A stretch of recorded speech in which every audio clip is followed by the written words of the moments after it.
Cool. Week 5, guys. Wow, week 5. I said to Curtis, I was like, I'm so confused. What week are we on? Yeah. Oh, God. Anyway, so I'm a bit confused. You guys might be too.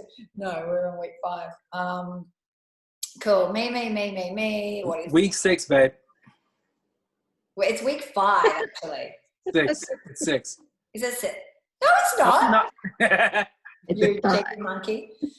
Kirsty, the breakthrough weekend is next weekend, so you should have had that blocked out. It's all day Saturday, all day Sunday, where we actually get to put all of this into practice. One day you are the client, and one day you're the coach. So that's the 5th and the 6th of December. And we run through 8 hours each. 8 hours each of doing a breakthrough. So, okay, let me see this. Unsure of order and flow, breakthrough. I'm choosing to have faith. Yeah. So, okay. I'll come back to your questions as well here. But first, what I want to say is everyone here can relate. There is a set time. I'm going to adjust the time a little bit, so we'll talk about that later. So,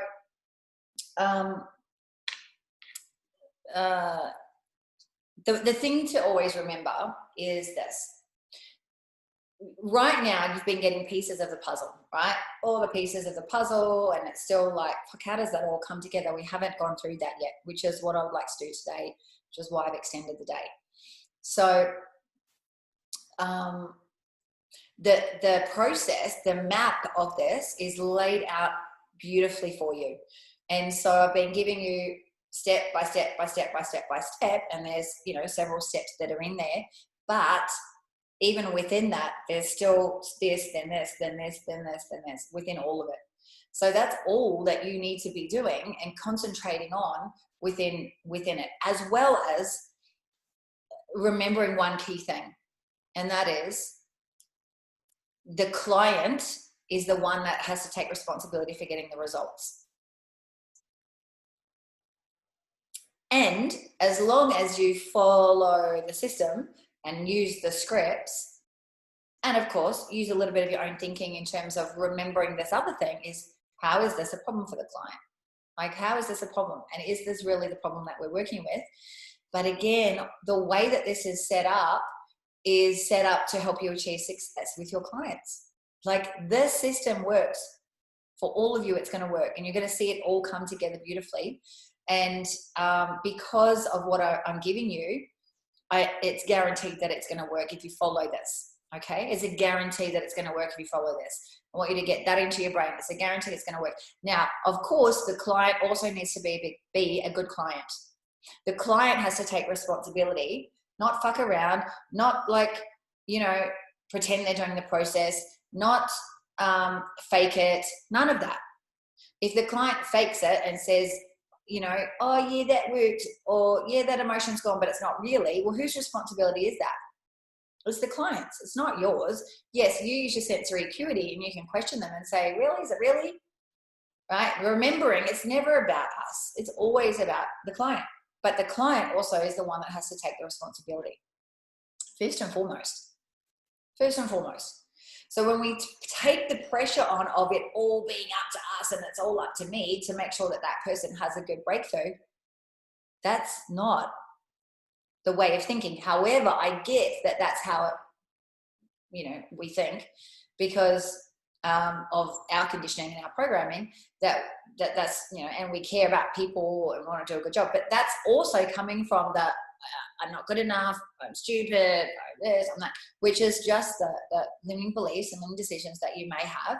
And if that's running, what I would encourage is that you identify that, write it down and say, hey, Donna, hey, Nikki, hey, Kirsty, hey, Curtis, whoever it is that you reach out to and say, I've got this limiting belief running that's interfering, getting in the way of me really being in my power for this weekend. Can you release it for me? Let's do it. Boom. Get in there, practice, get in there, release that stuff, you know, clean up whatever it is that you need to clean up before we get to the breakthrough so that you can be ready to go in your power, knowing that it's up to the client to take the responsibility. Each of you guys have to choose and decide, to be a fucking awesome client. Who's willing to do that? Give me a hell yes. Only if you want to have a breakthrough. Which I'm guessing all of you do. So, Kiki, are you with us today? Yes. Kiki, in the house. Yes, I'm here. Awesome. Why are you being so serious? Oh, maybe I look serious with the glasses on. You're so serious. You're like the whole time. Oh, okay. I'm like, what's going on with Kiki today? Sensory acuity. So is to be a good client is to choose it and to remember that you are the client in this situation and you're not the coach. You have to really surrender to the process as being the client. That is really, really important when we go into the breakthrough weekend. Okay. So with all of that being considered, then that takes a lot of the pressure off us because number one, you've got the system that works. So as long as you follow the system and you use the scripts and you follow it, the client's going to get the result. Now, if at any point you're like, I don't know what to do here, guess what? I'm here. So you reach out to Judy and you're like, oh, I just need a little bit of helping hand. I'll give you a little bit of direction and then you'll be back into it. Okay. Remembering this is the first time that you're running through a full breakthrough. So there's going to be moments when maybe you feel a little bit like, okay, I think I'm like needing a little bit of support here. And that's what's beautiful about this is not only are you learning the process through these weeks, not only are you getting the system, but you're going to have the opportunity to run through that first time of doing the full breakthrough session with someone else while you have me kind of on the back end here ready to jump in. And if I need to, I honestly don't think I'm going to need to because the system is so streamlined. So that's all I want to say about that. And I'm going to go back to here. Cool. For me, it's piecing all together to run smoothly, how to launch my coaching business, follow structure and know exactly what I need to do, piecing it together perfect. Yeah, cool. So all of that's going to get covered today.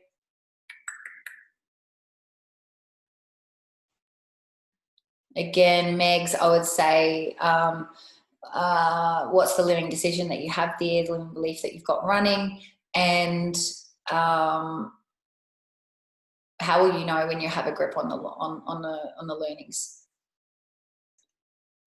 Not so much everyone, just a lot to remember. Try to implement how it should be. Want to know what structure it goes in, but I trust it. Cool. That will get covered today. That will get covered. Awesome. Cool. Cats love to learn, don't they? All right. So anything, well, all of the rest of the things that have come up, you guys, is going to be covered. So also remember that, like,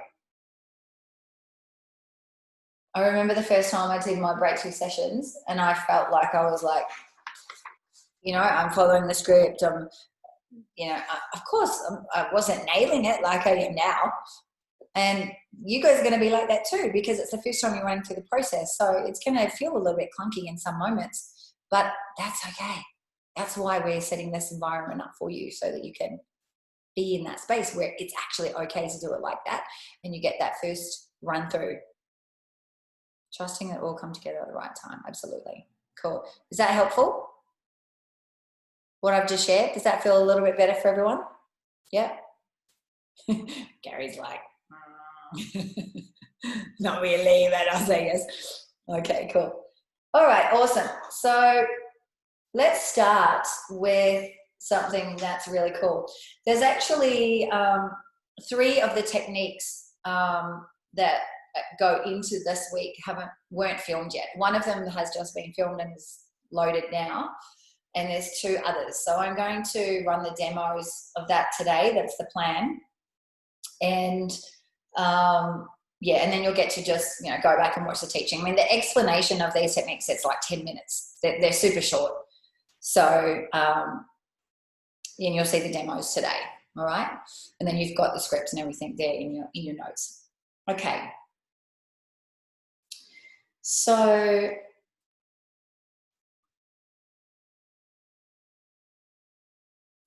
let's start with a really easy one. What do you reckon? Would you like to start with an easy one?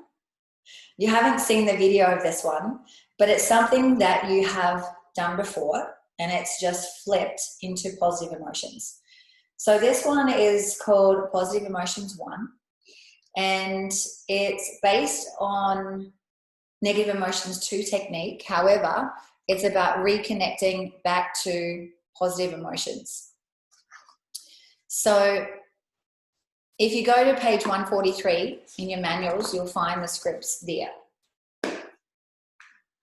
So I'm going to jump straight in and do a demo because it really is very simple, because it's discovering the root cause, and then it's positive emotions instead of negative emotions with similar scripts. So I'll just do the demo.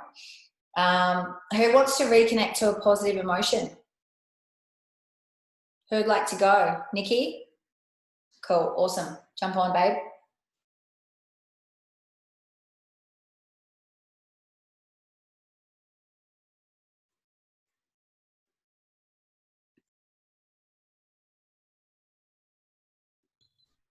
All right, can you hear me? Yeah.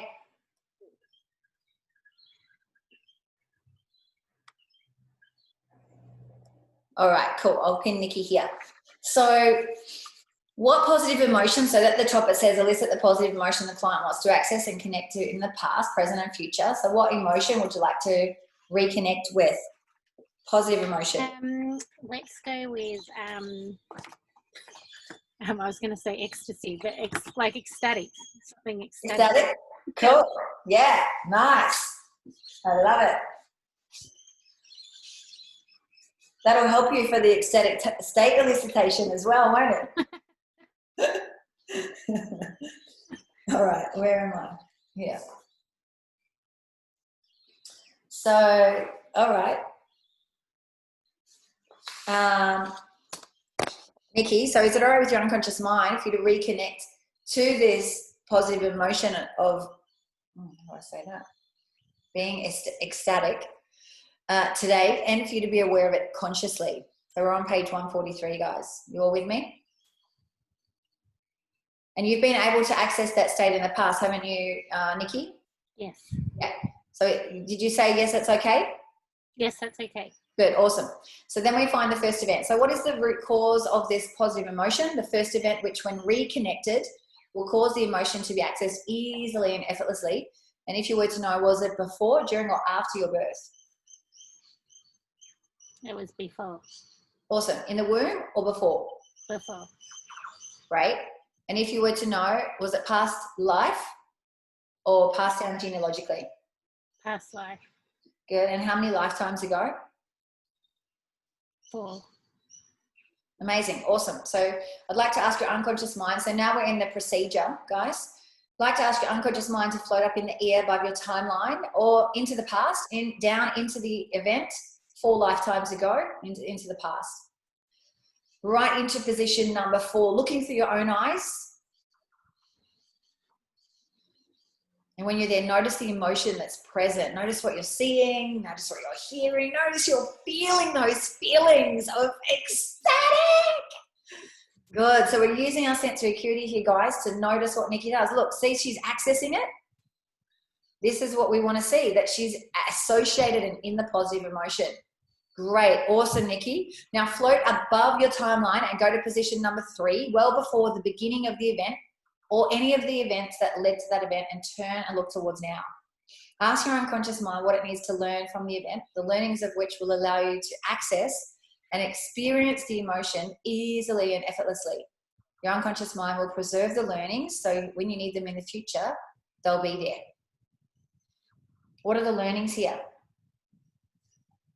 That it's safe to be happy and joyous. Nice. That it's fun to be happy and joyous. That, Yes, it's so fun. that celebration is a part of life. A beautiful Beautiful. part of life. Yeah.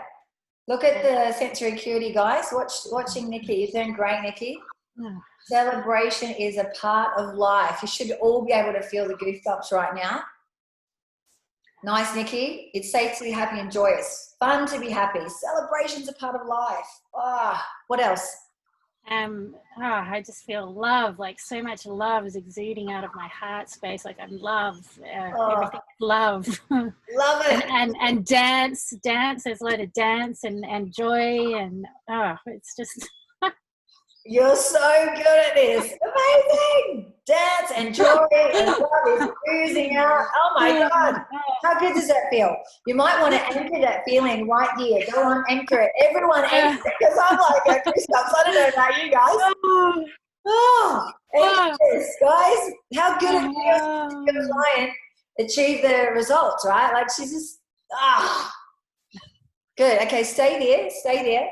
And what else? Are there any other new learnings? just bring joy with you wherever you go. It's inside of you. It can never be it's never taken away from you. It's always inside of you. Absolutely. Bring joy wherever you go.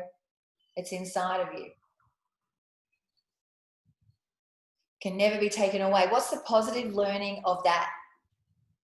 Of knowing that you are responsible for creating the You happiness or- and you- joy. You Yeah. or me? I am responsible for creating my own positive experiences of happiness and joy and ecstasy. Beautiful. It's inside me. Absolutely. Great learning. Phenomenal learning for the future. I'm responsible for creating my own joy and ecstasy, did you say? Happiness and ecstasy. Yeah. Yep.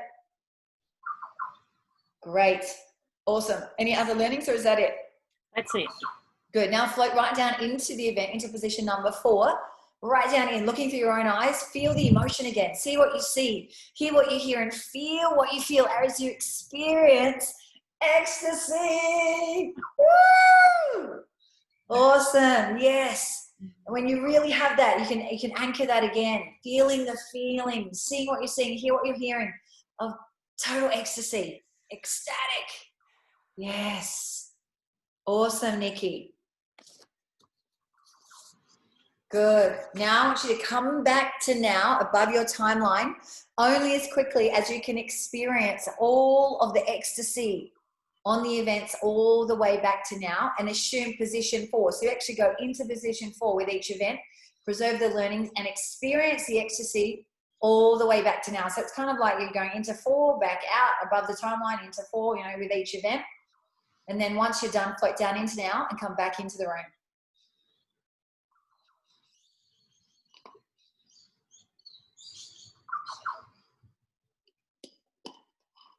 Wow. Wow. Welcome back. Can you smell popcorn?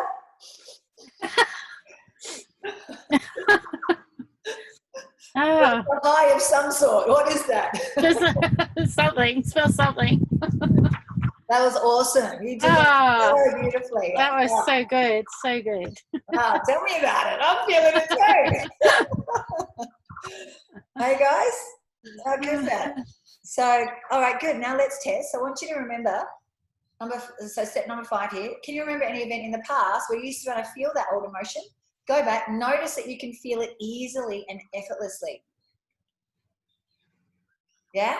Yep. Good. Awesome. And come back to now. Do you want to go and check on another event to see that you can access it? Let's go and check on another one. Good. So go back to another event. Notice that you can feel it easily and effortlessly. And if you really feel it, again, like anchor it again, only when it's really, really at its peak though.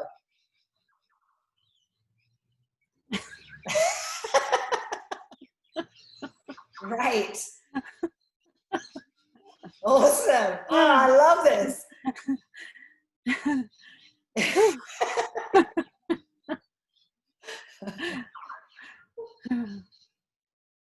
Good. Well done. Do you want to check on one more? One more. Let's do one Yeah, more. go on. Go back there.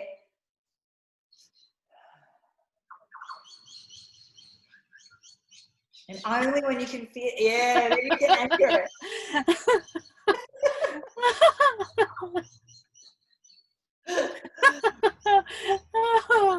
Oh, amazing.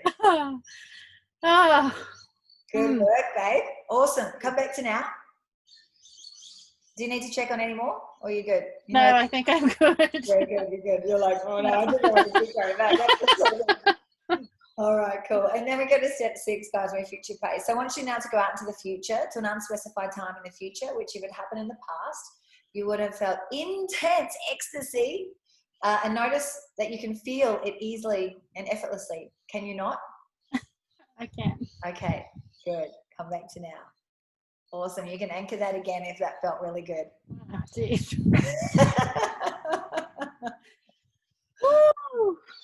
Oh, I feel so, my heart is exploding. How about you guys? Feel that? So this is a reminder, guys, for you as the coach to when you see your client having such success, getting them to anchor it, like getting them to anchor when they're in these states, and you anchoring it as well. We get to leverage off our clients when they're winning and having success. How good's that? Awesome. All right, cool. Any questions? Have we lost people? Oh no, I thought I lost half of you, but it's all on my screen. Amazing. Awesome. So that was it. I'm going to now get you guys to do it and have a little practice, because it's going to feel really good to run through a technique that's really simple, really easy to get, and you guys will just know exactly what to do, because it's just following the script on page 143 and 144. Any questions before we go into the breakout rooms? Judy, I have a problem not being able to download the rest of the manual. This has been going on for a few days. It's going somewhere else. Let me try to drop it in the chat here. I don't know if I can add files in here. It's usually super simple, but it's not cooperating. So, okay. While I'm getting everyone into the breakout rooms, I'm going to email that to you, Donna and Karina. You guys can be the clients first while I do that. Then you can just quickly duck in and check your email and download it, or do that first, whatever. Thank you. Then you'll have it ready to Thank you. Okay, cool, awesome. Thank you. No worries.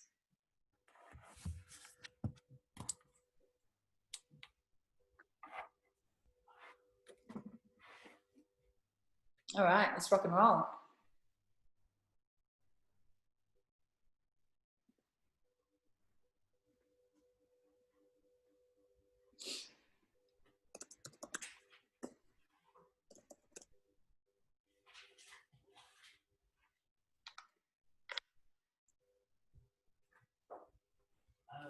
Just accept the room date. Can you hear me? Turn and look towards now. Ask your unconscious mind what it needs to learn from the event, the learning of which will allow you to access and experience the emotions easily and effortlessly. Your unconscious mind will preserve the learnings so that if you need them in the future, they'll be there. Yeah. So when you get the learnings, let me know what they are. The learnings to know is that is to welcome the state, is to go there often.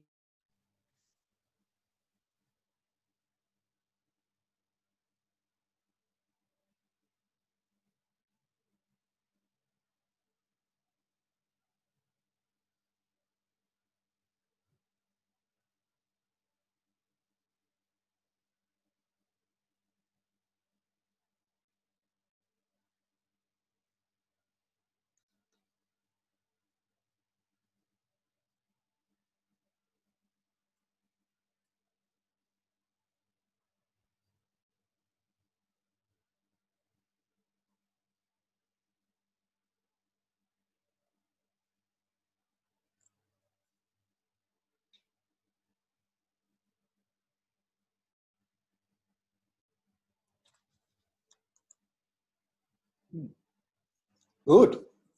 Good? Yeah. Amazing. So now we're going to, oh, can you smell popcorn? No. So now we're going to test. So can you remember any event in the past where you used to be able to feel that old emotion and go back and notice that you can feel it easily and effortlessly? And if you like, you can anchor that emotion again and then come back to now. And now we're going to future pace. So I want you to go out into the future to an unspecified time in the future where if it happened in the past, you would have felt intense joy. And notice that you can feel it easily and effortlessly. Can you not?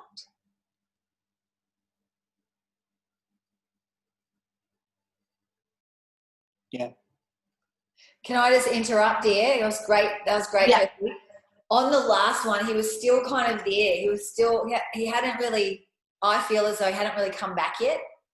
Okay, so I should have left that a little bit. Yeah, just let him be in that and go back and check and get his good and notice his sensory acuity. Be slow, be patient with that. You don't need to rush through. And then, and then you could get him to check on another one, or maybe he did already, did he? Yeah. No, and actually I'm glad you mentioned that because, yeah, when I was just doing that before you came on, I was thinking I actually needed to do that again. So, yeah. So had you got him to check on I did others or just the one? Once. Good. And that one, ask Gary for feedback. Gary, did she not kind of let you complete that, or were you already done? I actually, I'm on. Yeah. Yeah, I actually was in it. Yeah, I was still in it a bit. Yeah, I was. But That's all right. See, this is why this is good little practice run.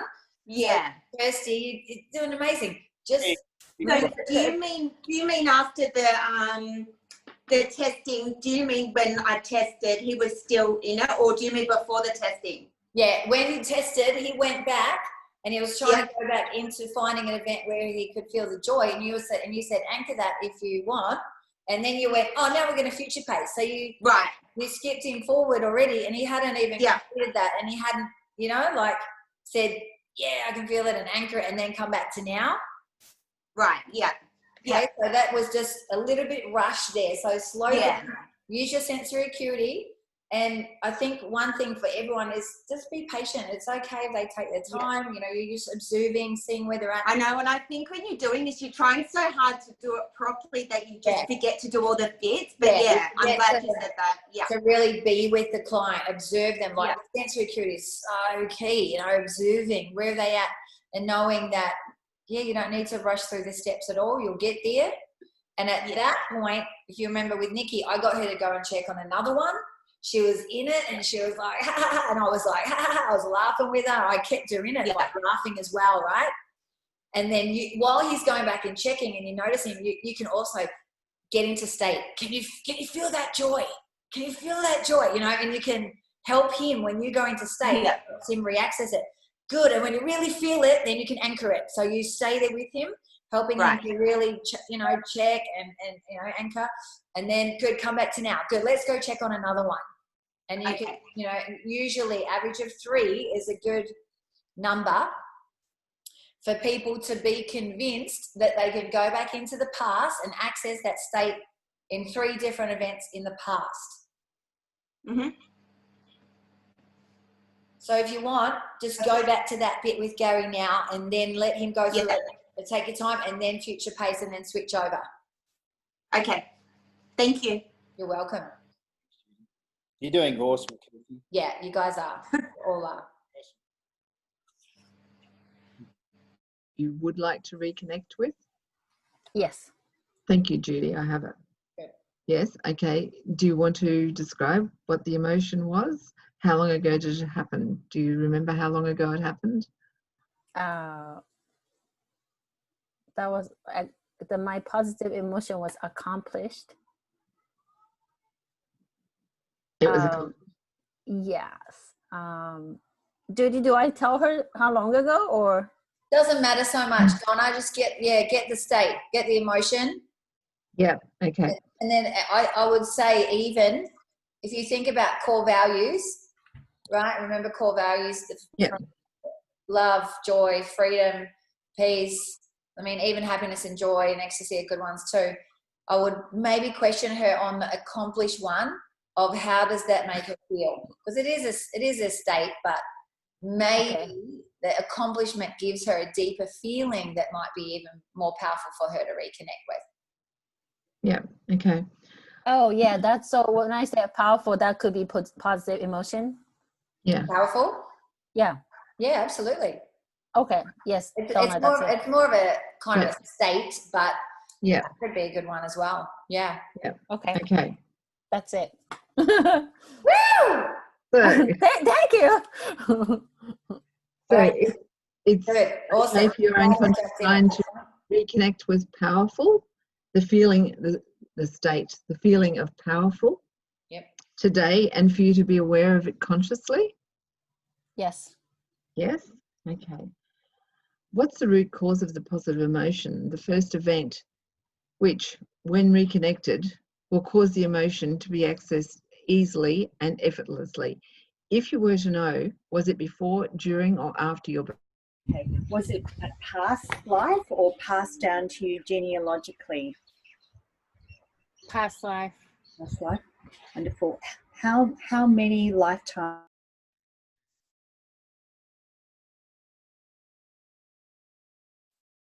I hope you can hear me. Almost, yeah. Okay. What happened? Where'd he go? Oh, he left us. Why? I don't know. Are you guys done? We're done. Oh, cool. Awesome. Yeah. Oh, I love it. All right, I'm going to check the other guys. Okay. Yes. What else? Education is key. What else? Life is great. Good. What else? It's fun to learn. Good. What else? Teachers are the best. Wow. What else? You're doing great, May. There's always a great place to live in. Good. What else? Allow myself to be loved. Awesome, Jess. Sorry, I'm just writing that down. You've said love is all there is, and you lean into love and allow I didn't get all that, to be loved. Myself. I wrote something wrong there. To be loved. Sorry. To give love. Doing great. To give love freely.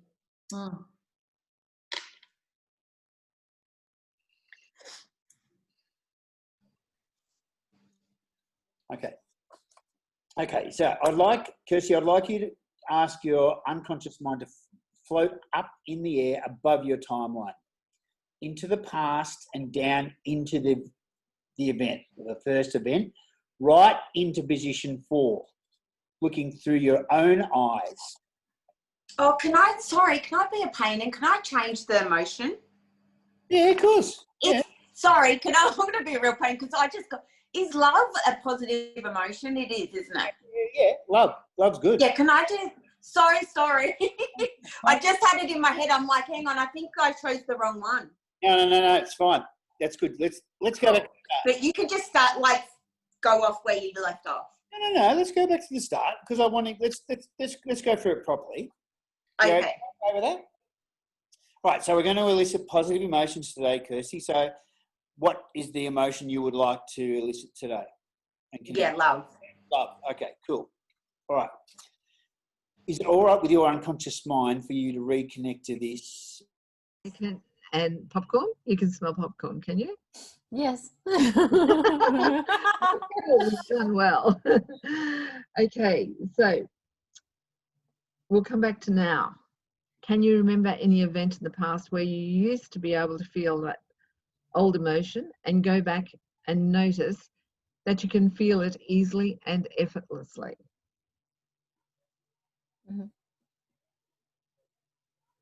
Yeah. Yes. You can go back and you can remember when you have felt that emotion along the way. Yes, you can. Look at the expression on your face again. It's telling the story. Make sure, Donna, make sure she goes back there and actually gets associated with it. I think she was kind of not doing it. Come on, Vicky. Shut up, Judy. Vicky, you Come on, can Vicky. remember. I You see really you. can remember. You really can. Direct her, Donna. Say, go back to that time and feel how you felt so powerful. Yes, go back to the time, Kiki, and feel how you felt so powerful. How did it make you feel when you felt so powerful? Awesome feeling. You love the feeling. And yes, only good. Only good. You made me cry. Awesome. We've done a good job. You did. You're ready to go, Donna. Making you cry some more. It's looking better all the time. So, Kiki, you acknowledge the feeling of powerful. So you could. This is really hard reading this off the phone. Just Yeah. Can you do that? I didn't want to take the time, to be quite honest. I just Okay. Yeah, cool. So now, Kiki, come back to now and make sure that To an unspecified time in the future, which if it had happened in the past, you would have felt intense happiness. And notice you can feel it easily and effortlessly. Can you not? I can. Okay. Wonderful, good. Come back to now. And I'll get you to, I didn't get you to anchor the emotion. I've been anchoring the whole time through, don't worry. And that's because I'm not such a good client, am I? Because I know what the hell to do. No, you've got so many positive emotions stacked today. You're set.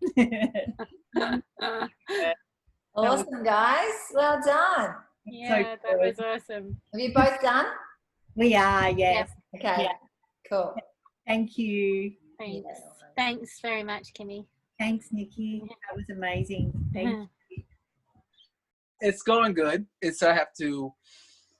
I'm doing the last draft of it, and We both have done it successfully, quite quickly, actually. Amazing. Acknowledge yourself. Come on. How good does it feel? Yeah, really, really good. Isn't it beautiful? Yeah, amazing. Yeah, awesome. I'm just going through to check everyone else is wrapping up. I'll meet you back in the room. All right, Yeah. thanks. Yeah. So maybe it would seem from all the comments we were all feeling like overwhelmed or something, that doubtful. Are you guys, just excuse me, are you guys both done? Yes. Yes. Thank Cool. you. Awesome. Thanks, Mum. Now we're going to test. Okay. Can you remember any event in the past where you used to be able to feel that old emotion and go back and notice that you can feel it easily and effortlessly? Yeah. All right. Okay. And what I want you to, is there another time? Yeah. Another time. Okay, go back and anchor that. You feel that? Mm-hmm. Totally love. Yes, total love. Total love. All right. I can feel that, like all here and Yeah. like I'm getting Can't we, teary. You notice that when she goes into it? Yeah, I can. So that's when you reinforce and say, yes, that's right. And now when you feel that, I can see that you anchor that when you're feeling those feelings, and you can kind of add those suggestions to keep her in it. Yeah. All right. Okay. Great. You guys are doing awesome. All right, Kirsty. Let's do another one. Go back to another time. Yep. You got it? You feeling that love? I'm gonna do a freestyle anyway. I'm just gonna jump right in. Why not?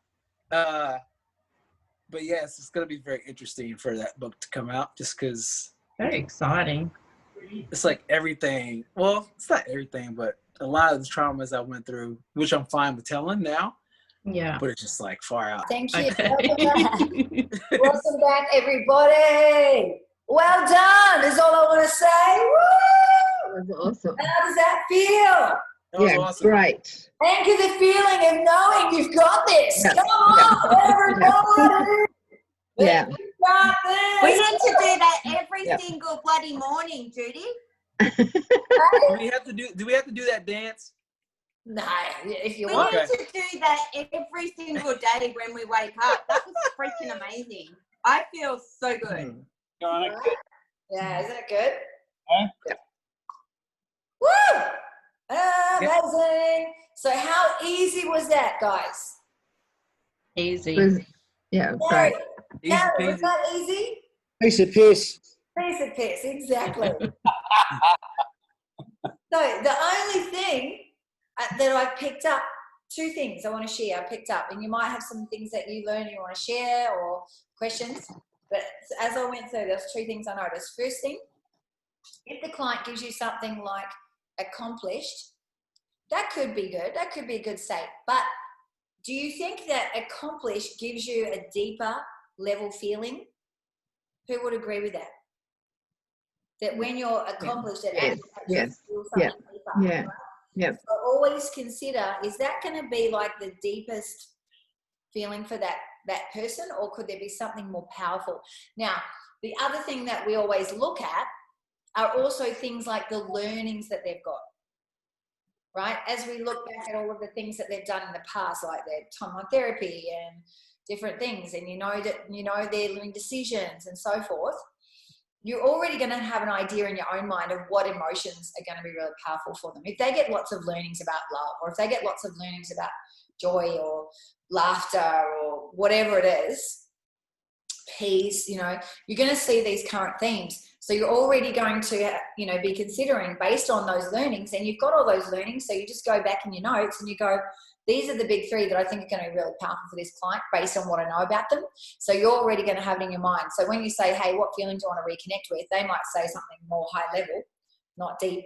And then you're like, hey, well, what would that make you feel? So that's what we did here. And then it's like, what would that make you feel? Cool. And then you could say, now I can suggest an emotion. How about love? Now you can reject it if it's not true for you, but do you think it would be really powerful for you to reconnect with love? There are the core values that I use in one of my other trainings, in my coaching programs, which are the core values. And those core values are 6 emotions. 6 emotions that are really powerful, and you could write these down on the top of the page as well, which are very good ones to use because they are deep-seated feelings. Okay, so love, joy, peace, freedom, passionate or passion. Is there one more? No, it's only 5. But the other one that we did with Kirsty, ecstasy, ecstatic, that's a really good one as well. Or laughter. That being able to reconnect back to laughter, especially when the client's really, really serious. Laughter is such a good positive emotion. Like, it's not really an emotion, it's more of a state. But yeah, I mean, that could also work. And then one of the other ones that Kiki did was powerful. Any of those states, even if you look back in the state elicitation that we use for anchoring, all of those states could be really good as well. Confidence, powerful, going after what you want. There's so many that you could use. But I really want to encourage you to consider those deep ones first, reconnecting people back to those. Love, joy. I mean, happy, that could work. But joy could be even deeper than that, depending on the person. But you just check in and see what's going to be the most potent, the most powerful for them to reconnect back to. That's the first thing. Second thing is, what was it?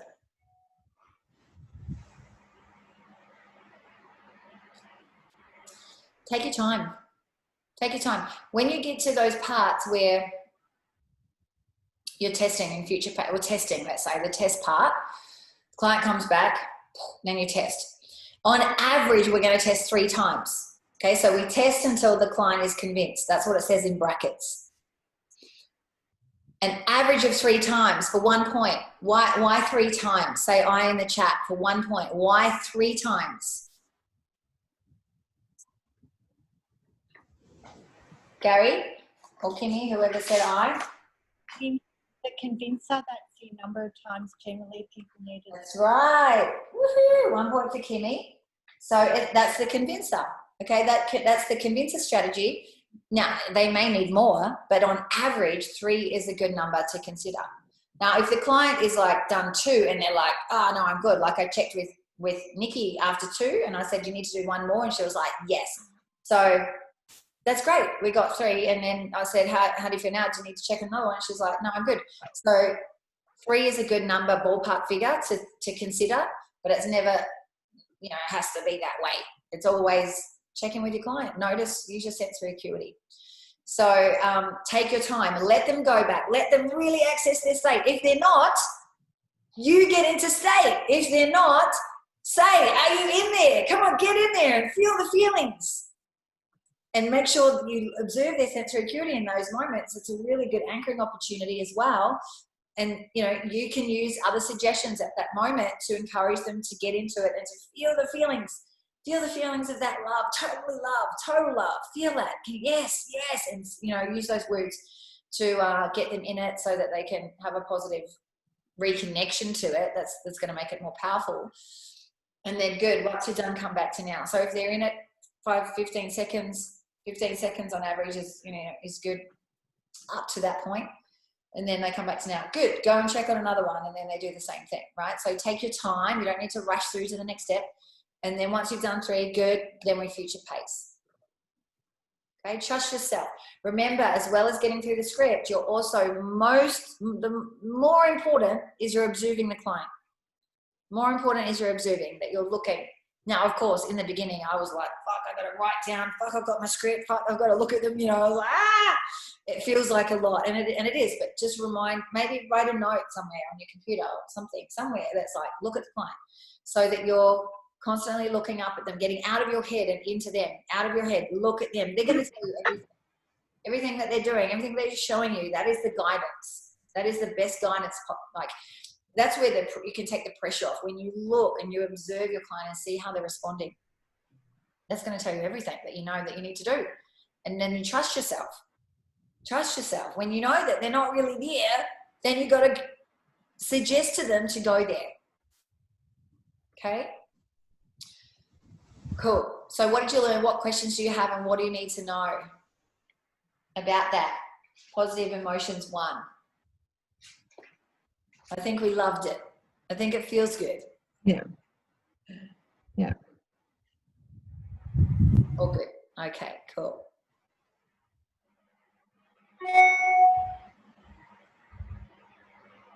When do I use it? You use it when you're up to this point in the breakthrough. This is step number 5. So we use it at this part of the breakthrough. Generally, I'll always use this technique. Not generally, I always use this technique because people, especially people that have depression, anxiety, trauma in the past, and it's not even always just that. Trauma is all relevant to the individual, and what is traumatic to one person can be the same level of trauma in the way that their body responds to someone else who, that maybe it hasn't been like really major. If we think of trauma as kind of rape or accidents or any kind of abuse, those kinds of things, then someone else may not have that same kind of trauma, but they could have trauma of being yelled at. And that could be, as in terms of the person, individual, the way that they respond, as impactful as somebody who has something, as we would probably classify as more of a serious thing.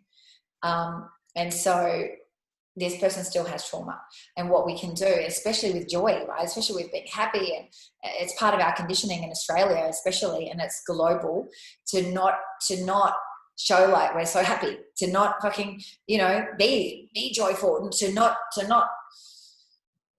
allow ourselves to do that, or we allow ourselves to do it for 1 second, and then we're like, okay, I got to move on. That was Curtis's thing. I celebrate for 2 seconds, and then I'm like, right, got to move on to the next thing. It's like we have this conditioning where we don't allow ourselves to fucking be happy. So a lot of people either, and because of all those emotions that are negative in nature from the past, it's like that black cloud that covers them, and they don't even know how to access those positive states anymore. So this is really powerful, and I would recommend that you definitely do this technique with every one of your clients in this step of the process. So hopefully that answers your question. Oh, 5 seconds. Okay, Curtis, cool. Well, it was a little bit better than 2. At any point, should we tell the client to close their eyes during this process? No, it's not necessary. Some people like to keep their eyes open. Some people do it with their eyes open. It's totally cool. You could say, if it feels good for you, you can close your eyes. Yeah, and as that, if it feels good, close your eyes. If it feels easier for you, close your eyes. I have clients that do sometimes eyes open, sometimes eyes closed. I have clients that always close their eyes. I have had clients in the past that always have their eyes open. So it's really individual, and you don't need to tell them how they do it, but you could offer that as an option for them. Good questions, guys. Awesome. Cool. And are we all feeling a little bit more juicy than when we first got on the call? Having reconnected to a positive emotion. Kiki's looking much better. Kiki's back. Woo! Was Kiki in overwhelm? Was Kiki in like, holy fuck, what am I doing? No, I wasn't overwhelmed, but I needed this positive because, like all other classes, we need to get out of the negative emotions, but sometimes like having a negative emotion or hearing other people's negative emotion is quite draining.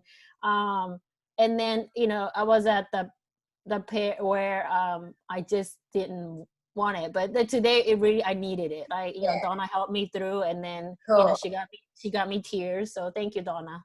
Oh, amazing. Welcome. Well done, Donna. Woo! Thank you for being a good client. Look at you go. Keep noticing, guys. Keep noticing these wins. We want to build, like right now, we're building up your positivity, your confidence through this process by stacking all these positives in. When you notice your client having a powerful response, acknowledge yourself. Take it on. Be like, fuck, I'm good. I did that. We always notice the times when we don't get it right, whatever that is. Yeah? And you beat yourself up. Oh, I didn't get that right. Who cares? You're learning these processes. You've done them how many times? 3, 4, 5, some of them once, some of them it's the first time. Who cares if you didn't get right the first time? Did you get driving a car right the first time? Or did you fuck it up a lot? It's the same thing. And we notice the times when we don't get it right, but we're not acknowledging the times when we do get it right. So let's start acknowledging and going, hey, I got that one. It's like that whole thing of when you may have heard it, you may have had the experience yourself. You take home, I never even remembered what scores I got at school. I don't even know what language to use. But, in America, they get A's and B's and C's. I don't know what we get in Australia. I can't remember. But, you take home the report card or whatever. God, I've really just deleted all of that from my past. Going to school, getting results, I don't remember any of it. So, but what happens is I've got a client, and this is so solid with her. It was a client in the past. So she would get all these really good results, let's say A, and 1 C. And the dad would be like, what about the fucking C? And not acknowledge any of the A. It would all be about the C that she got. And this is part of our programming and our conditioning that all of us have. It's like there's 10 amazing things and 1 not so amazing, if you want to call it that. But 1 where there's work to be done. And all of the focus and all the attention goes on what wasn't, and we forget the rest. So as a coach, as a human being moving forward, as an entrepreneur, it's time to really be acknowledging those moments when we're doing great, when we're getting it, and when we're having wins, even if it's not perfect. Okay, can we do that? Are we all on board with that? Amazing. All right, so cool. Let's go to the next one. Let's come back. We're going to go to prime concerns.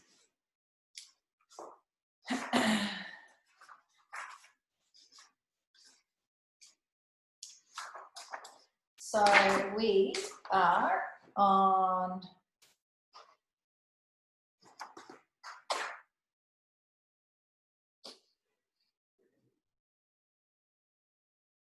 we're on page 136, prime concerns.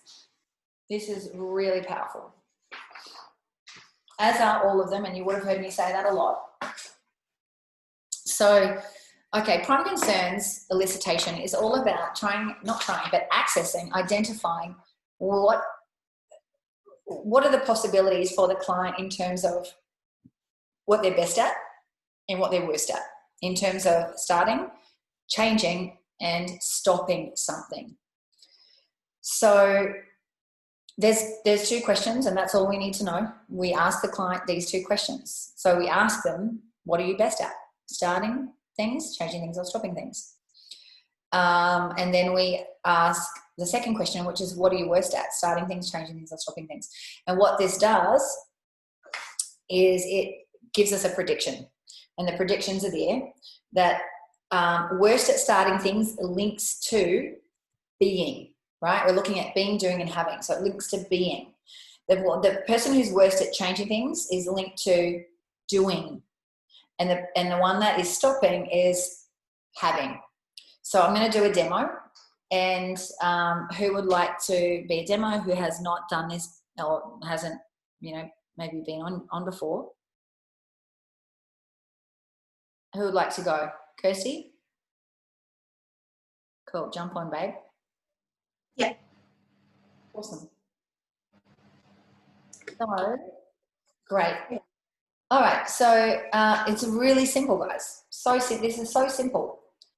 Kirsty, so what are you best at? Are you best at starting things, changing things, or stopping things? Is that a trick question? Am I good at stopping, or like, do you mean, am I actually good at it, or I'm good at starting things? So ask your unconscious mind, what are you best at? Starting things, changing things, or stopping things? Stopping things. Stopping things. Cool. And so what are you worst at? Starting things, changing things, or stopping things? Changing things. Right.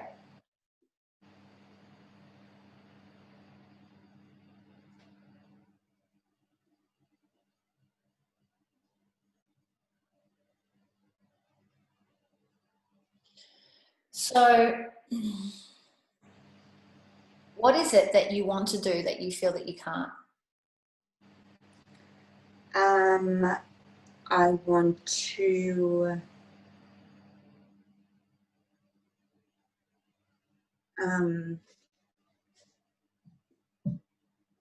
lots of things. Good. And what specifically? I have started doing my own little webinars and little coursey things to put out there, but I feel like I'm not got my shit together to do that. Cool. What else? What is it that you want to do that you feel that you cannot do? Like, do you find yourself saying, why can't I just do what I want to do? Yeah. It's just doing doing anything that forces myself out of this thing that I stay in, because I always come back to I'm not that type of person that can do that. Cool. Awesome. So I'm going to ask her more specifically the third question. I'll structure it in the way that is in the third question, because I didn't do that. I just went into my automatic thing. So, okay, Kirsty, so who is it, or what is it? Let's say, what is it? So here, as you see the script, guys, it says, so who or what? So in this case, it would be what. So what is it that you're not doing that you want to do? Be confident. Okay, cool. And so see how she's given us like a B, something B. So when you're confident, what do you think you're going to be able to do? Like, what is it that you're not doing that when you have the confidence you think you'd like to do? I will be able to do everything that I'm like making myself not do now. put myself out there more and believe in myself more. Cool. Awesome.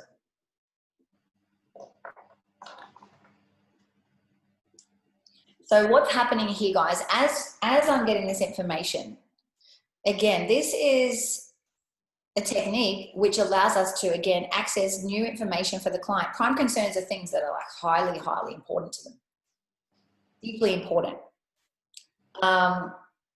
She's still scooting around and we're starting to get a bit deeper. And what I would then do after asking that question is I would use more meta model questions to get down to the root cause of what's going on here with her not being able to do what it is that she wants to do.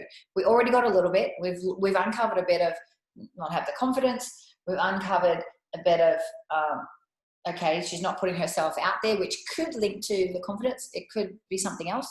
So I would then use this information. I would go and look at meta model and I would think about what are some questions that's going to help me to access a little bit more about what's in the way for her. Now, at this point, thanks, Kirsty. At this point, this is really good information for her to know as well. So, Kirsty, it's great to know for yourself that you're best at stopping things, as in finishing things, and that you're worst at changing things, making changes. So, none of it is good or bad or worse or better than any of the others. It's just part of who, how we show up and what we've kind of programmed and what we do and so forth. And it also connects into what's deeply important to us. So, and it's all about linguistics. This is all about uncovering potentially more pieces of their sneaky patterns, more of their, not that they have to be sneaky, but more of their patterns, more of their programming. And at this point, we want to make sure that we've cleaned everything up. Now, remember, we haven't done all of the stuff previously with Kirsty yet. So, depending on the client, based on, we've done all the other 4 steps before this point, we may get something that we can work with and that we need to dig deeper into, and we may not. As another example,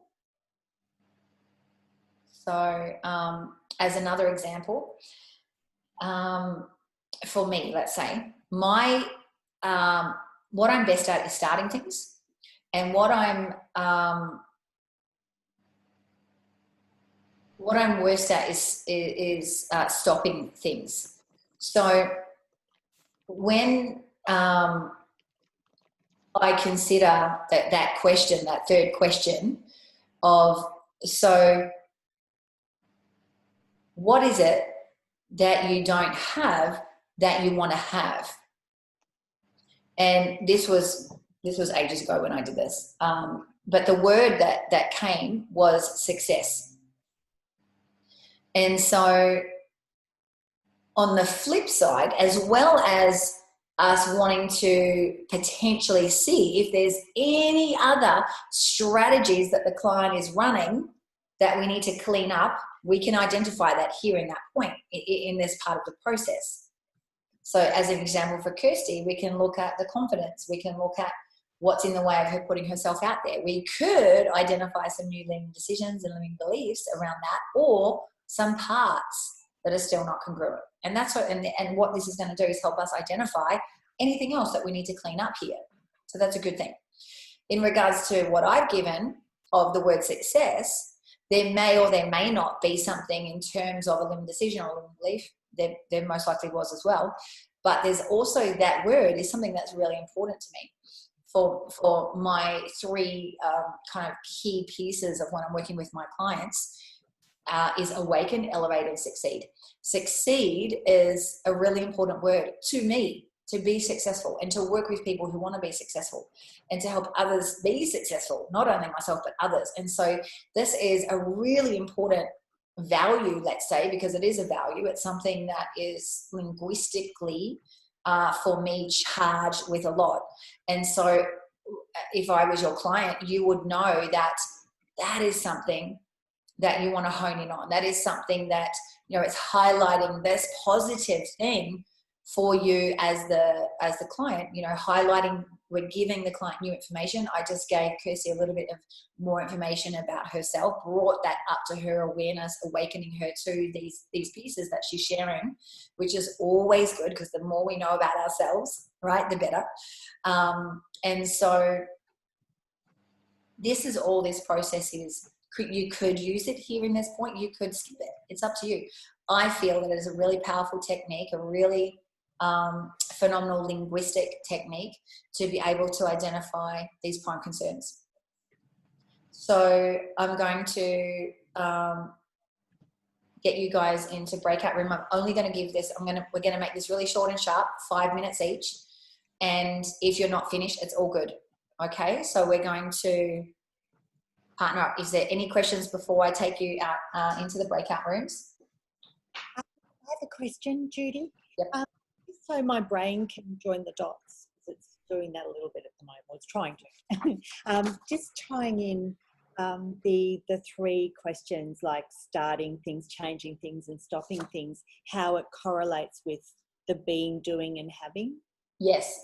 So how does it correlate? I'm trying to sort of get my head around how it sort of one basically translates into the other. Well, that's a great question. I'm going to throw it back on you. Okay. Oh. And again, some of this is not necessarily necessary to understand from a conscious perspective. Mm-hmm. Because it's linguistically programming in terms of how we think. And this is all based on research. This is based on analysis, of observation of clients doing these certain things. And like anything that we teach you is a point in time. It's a moment in time. So while Kirsty has answered how she answered today in this moment, tomorrow she could answer it completely different, and it could also be dependent on the context that we're talking about and things like that. So don't get too stuck in the analysis of how it correlates. Think more about the outcome that we want to get for it, the outcome that we want to achieve for it. And really the outcome is it's using linguistics to be able to identify even deeper beyond, you know, because ultimately, if you think about, we're starting to move towards creating what it is that we want, being who we want to be, doing what we want to do, having what we want to have, right? Like the next step is future. And we're progressively moving towards that piece. So is there anything possible that could be in the way to support the client, depending on it's all relevant, no matter what context it is, to actually help them and support them create that? And so this is a linguistic tool to be able to uncover anything that's possibly we haven't brought up before, to identify either more limiting decisions, more limiting beliefs, some kind of strategy that they've got running that's not working for them, and so forth.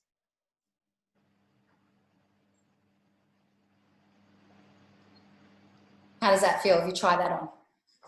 Yeah, that feels much more comfortable. Thanks. Yeah.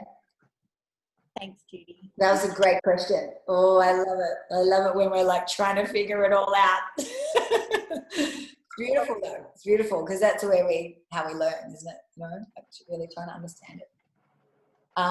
Keep in mind as well, linguistics you've learned at a practitioner level. This is a master practitioner level concept.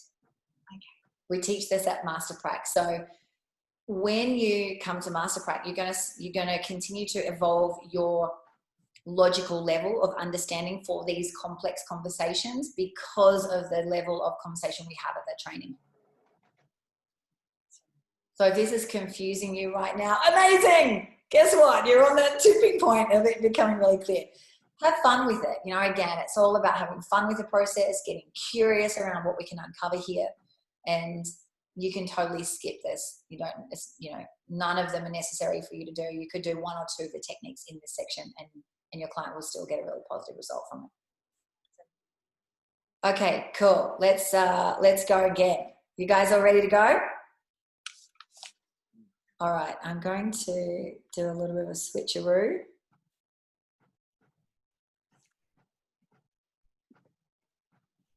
There we go. Okay, let's rock and roll. So page 136, go for it, 5 minutes each.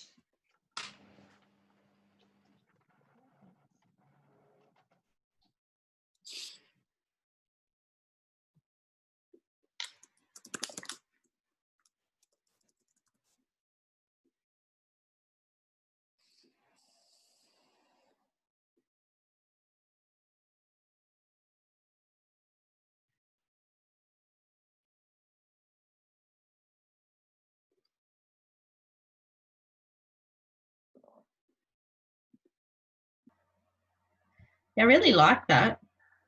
Yeah, it's really powerful. Mm. I mean, all linguistics is, you know. Yeah. I think what I had trouble, like the third question, just my intuition wanted to go one way with Nikki, but then my logical, like I just, you know, I just went with my intuition with asking that third question. Cool. All right, we all back? Yes. I think we're all back. Awesome. What questions do you have? What did you learn? What do you need to know? I had a question in regards to, we were trying to think of an example. What I gathered before we went into the breakout rooms is when their answers or their answer to the question is very vague or obtuse, that's when you start asking meta-model questions, right? Absolutely. All right, so we got an example of a vague answer for being, but we're trying to figure out what a possible vague answer would be for, so who is it that you are not, so what is it that you are not doing that you want to be doing? Like what would be a obtuse answer for that you would start to ask meta-model questions? So that's doing, not being. Yeah, we couldn't think of an example for doing. We got one for Okay. involve doing. Sorry, you just froze. Say that again. Which part would I cut out? Just the last bit. We couldn't think of an answer example for doing when you would start asking meta-model questions. What do you mean by obtuse? Vague. Well, operating on top of, not deep enough. Well, like not doing. Well, Kirsty's was an example of that. She said that she wants to be confident, which is wasn't. Well, yeah, being. Yeah, being. Yeah. Yeah, but that was also not about doing. That was about being. So she didn't actually answer the question. Ah, okay. And she said, "Well, there's lots of things." Right? So that's obtuse. That's abstract. That's like, well, what specifically, right? She was like not wanting to go there, and that's what people do. They don't want to go there because it's like confronting.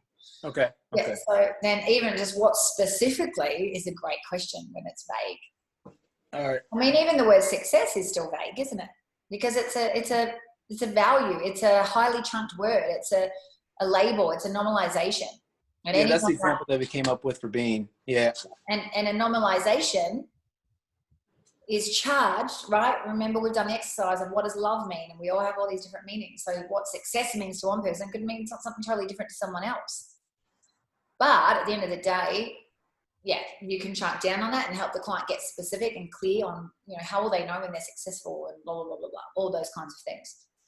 So it's a really handy technique because it ties in linguistics also with behavior.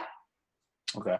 Because if you think about starting, changing, stopping, there's a behavior that has to go with that as well, right? If you start lots of projects and you're really, really good at starting them, but you never complete them, then you're not so great at stopping.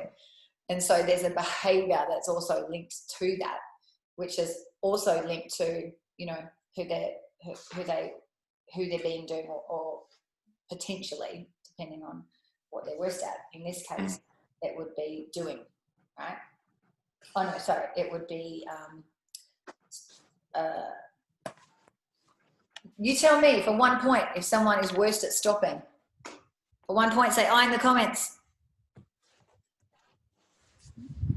Jess. Why can't they have what they want? That's right. Why can't I have what I want? Yeah. 1 point for Jess. All right. So does that answer your question, Curtis? Yeah.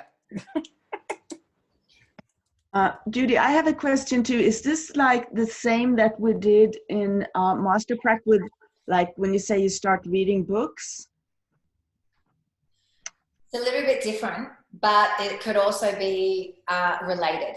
So if you think about... You know what I'm talking about, right? If I you know what start you're talking about. one time, or if you... You're talking about Myers-Briggs. So, hang on one sec. So we have a judge or a perceiver. A perceiver, a perceiver it's part of the Myers-Briggs meta programs. So you guys learnt kind of one piece of the meta programs as part of our personality, basically the Myers-Briggs. We did judge or perceiver, we did introvert, extrovert, thinker, feeler, all of that. Remember, we did that when we did meta programs. They were the basic meta programs. Judge or perceiver is what you're talking about. Oh, okay. Karina, because a judger loves to close things. So I mean, a perceiver, like me, will start books and be like, not feeling it, close the book, be like, on to the next book. Yeah. Right? That's that. Could be related, could be different, but it's also part of that personality trait of just like not having to complete it, not having to, being okay with, no, I don't have to because I'm not feeling that book. You know? Whereas a judge's personality, if they're, you know, really solid in that, will be like, I have to finish the book because I need completion of it. Yeah. Yeah. Okay. Any other questions? Anything else you want to share? Or we want to move on? Let's move on. All right, cool. I have to go soon as well. Okay, cool. No worries. Yeah. Okay. All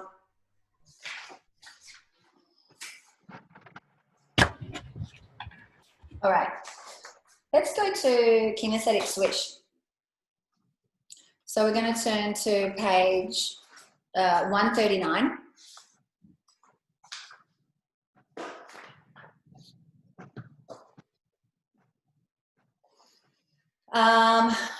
Kirsty, I might bring you back up. You did a little demo, but it was a little baby one. So let's bring you back up for this one. No, don't. Yeah. What, Donna? Sorry. The cat just wants to learn more, that's all.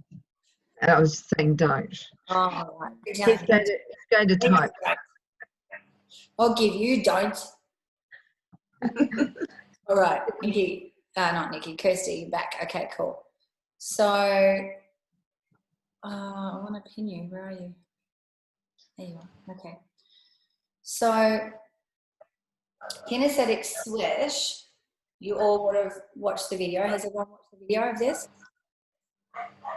Yep. Yep. Does anyone not? May hasn't. Okay. Cool. So I'll do the demo. You have to go back and watch it anyway, but you'll see me run through the steps. Okay, this is beautiful technique. Beautiful technique. Oh, I love it so much. So, all right. Now, as it says the above, purpose, that it's normally a kinesthetic switch is used for an upset feeling or experience as a sensation in the body.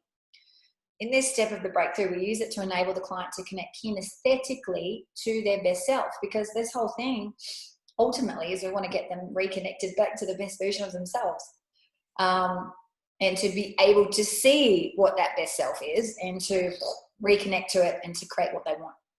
So we're going to discover a situation that Kirsty has had where she had an upset feeling or experience as a sensation in the body. So I'll ask Kirsty, do you have a situation that you'd like to change? And it could be an upset feeling from your past.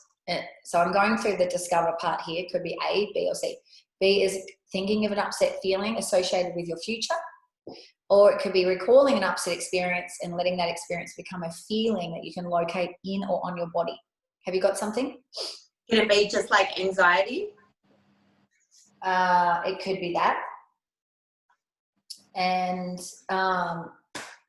so guys, she's given me a label of anxiety. Okay, now anxiety is not the sensation. So what I'm going to do is make sure that we've got the feeling. So this is a more of a state, let's say, let's call it a state, okay?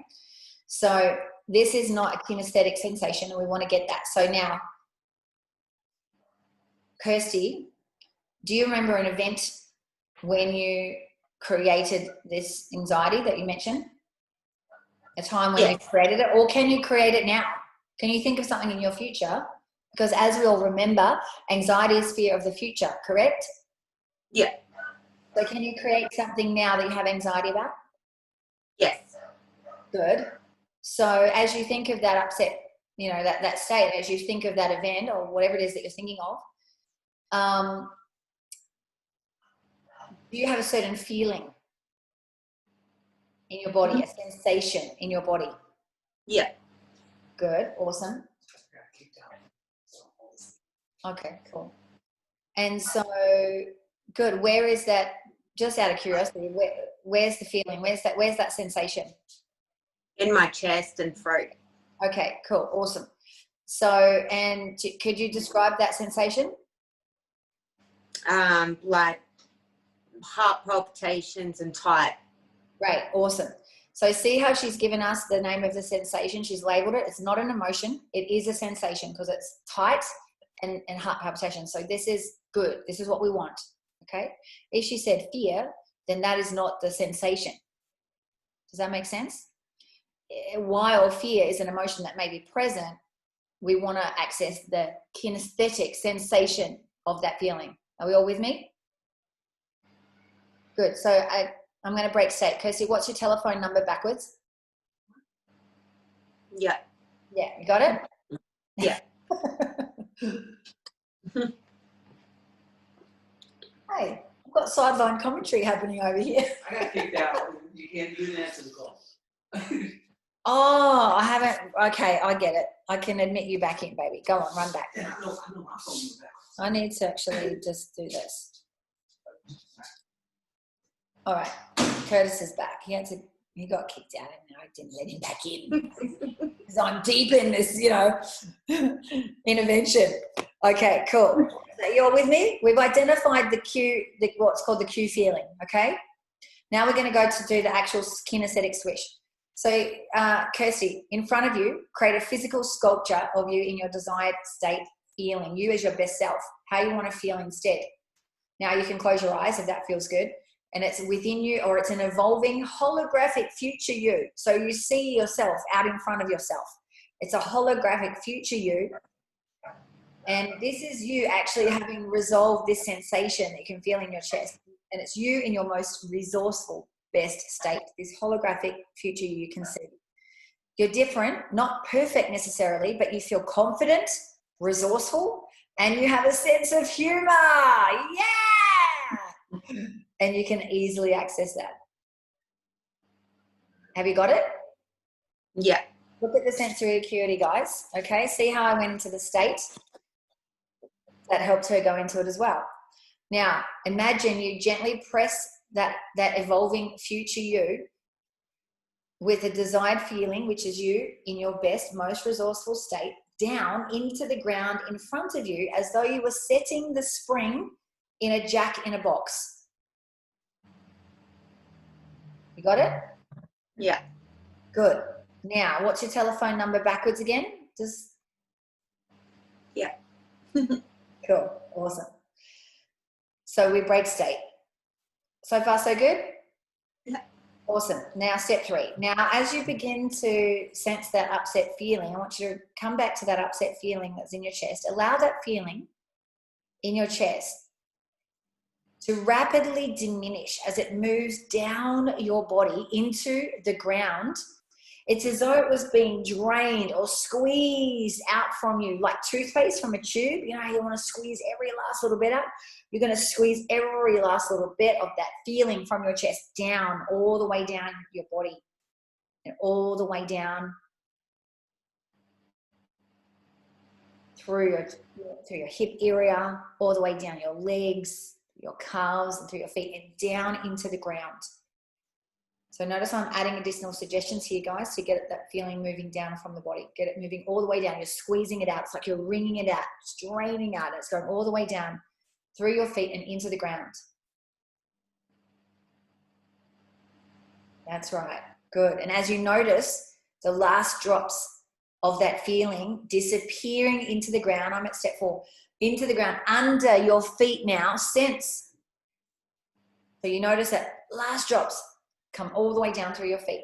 Now sense that holographic, evolving future you in your most resourceful, best state just spring up from the ground in front of you. Now, even though you're sitting, imagine that it's just kind of come down and it's at the same level as you. And now place your fingertips straight out. Arms go straight out in front. You can actually do this. Bring your arms straight out in line with your shoulders, and as though you're looking into the eyes of that holographic image of you in your most resourceful and best state. Your hands are on your own shoulders, yeah? Feel that radiating sense of internal confidence, strength, resourcefulness, and humor coming from within, being transferred into your body now through your fingertips. And you might feel them tingle as the energy transfers into your body. Let it flow through your whole body now. That's right. The confidence, the strength, the humor. You in your best state, all of that being transferred into your body now. Let it flow through. Can you feel that? Mm-hmm. Notice how good that feels. Now, feel a gentle rain coming from the sky and washing over you. The gentle rain washes away the wonderful holographic evolving you, and your arms return to your sides now. And that positive feeling resides energetically within your body now. That's right. Good. What a gorgeous day it is today, Kirsty. Isn't it? That's right. Good. So I want to just check in here. How do you feel? Good. So I'm going to actually check in with her unconscious mind, guys. As it says here in step 6, repeat steps 3 to 5 at least 3 times slowly and then 3 times fast if required. Let's just check in. I want to check in with your unconscious mind, Kirsty. How many times would we need to repeat this process until that feeling is totally gone and you're able to really access that best, most resourceful version of you? What does your unconscious mind say? How many times? 3. Perfect. So now I want you to begin to sense that upset feeling again and allow that feeling to rapidly diminish as it moves down your body and into the ground, as though it were being drained or squeezed from you like a toothpaste from a tube. And notice that you can do this easily because you've already done it once before. And get that feeling moving all the way down through your body and all the way down through your feet and into the ground. Give me a nod once it's all the way down. All the way out of you. Squeezing it all the way through you. Good. And as you notice the last drops of that feeling disappearing into the ground under your feet now, sense the holographic, evolving future you in the most resourceful and best state spring up from the ground in front of you. Now place your fingertips on your own shoulders straight out in front, and as you look into the eyes of that holographic image of you in your most resourceful and best state, feel the radiating sense of internal confidence, strength, resourcefulness, and humor coming from within, being transferred into your body now through your fingertips. You might feel them tingle as the energy transfers into your body. Let it flow through your whole body now. That's right.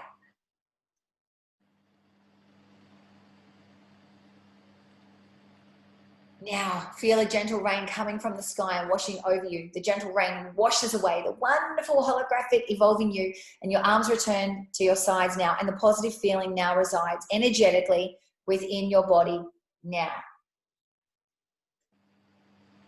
Good. Can you smell popcorn? Mm-hmm. Yep. Cool. So notice, just like when we do swish pattern, we break state in between each one, okay? So that's one. We're going to do 2 more because she said 3. Great. So now I want you to now begin to sense that upset feeling. Allow that feeling now to rapidly diminish as it moves down your body into the ground, as though it were being drained or squeezed from you like toothpaste from a tube. Squeeze it all the way out, all the way down through your feet into the ground. Let me know when you've done that. Squeeze all the way out. And as you notice the last drops of that feeling disappearing into the ground under your feet now, sense the holographic, evolving future you in your most resourceful and best state. Spring up from the ground in front of you. Now, place your fingertips on your own shoulders. And as you look into the eyes of that holographic image of you in your most resourceful and best state, feel the radiating sense of internal confidence, strength, resourcefulness, and humor coming from within your being now, being transferred into your body now through your fingertips. And you might feel them tingle as the energy transfers into your body. Let it flow through your whole body now.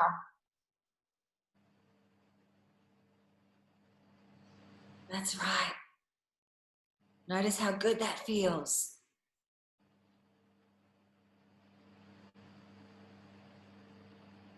Now, feel a gentle rain coming from the sky and washing over you. The gentle rain washes away the wonderful holographic evolving you, and your arms return to your sides, and the positive feeling now resides energetically within your body now. Cool. Can you smell popcorn? You can. Yeah. Awesome. Guys, continue to observe courtesy sensory acuity, okay? It's phenomenal. I love it. It's very minute, but you can see it. Great, awesome. One more time. So now, as you begin to sense that upset feeling, allow that feeling to rapidly diminish as it moves down your body and into the ground, as though it would be drained or squeezed from you like toothpaste from a tube. Squeeze it all the way out. Every last drop now. Everything. All that last bit of feeling all the way out, all the way down your body into the ground.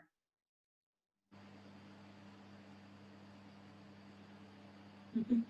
And as you notice the last drops of that feeling disappear into the ground under your feet now, sense the holographic evolving future you in your most resourceful and best state. Spring up from the ground in front of you. Now, place your fingertips on your own shoulders as you look into the eyes of that holographic image of you in your most resourceful and best state. Feel that radiating sense of internal confidence, strength, resourcefulness, and humor coming from within, being transferred into your body now, all the way through your fingertips. You might feel them tingle as the energy transfers into your body now. Let it flow through your whole body. That's right.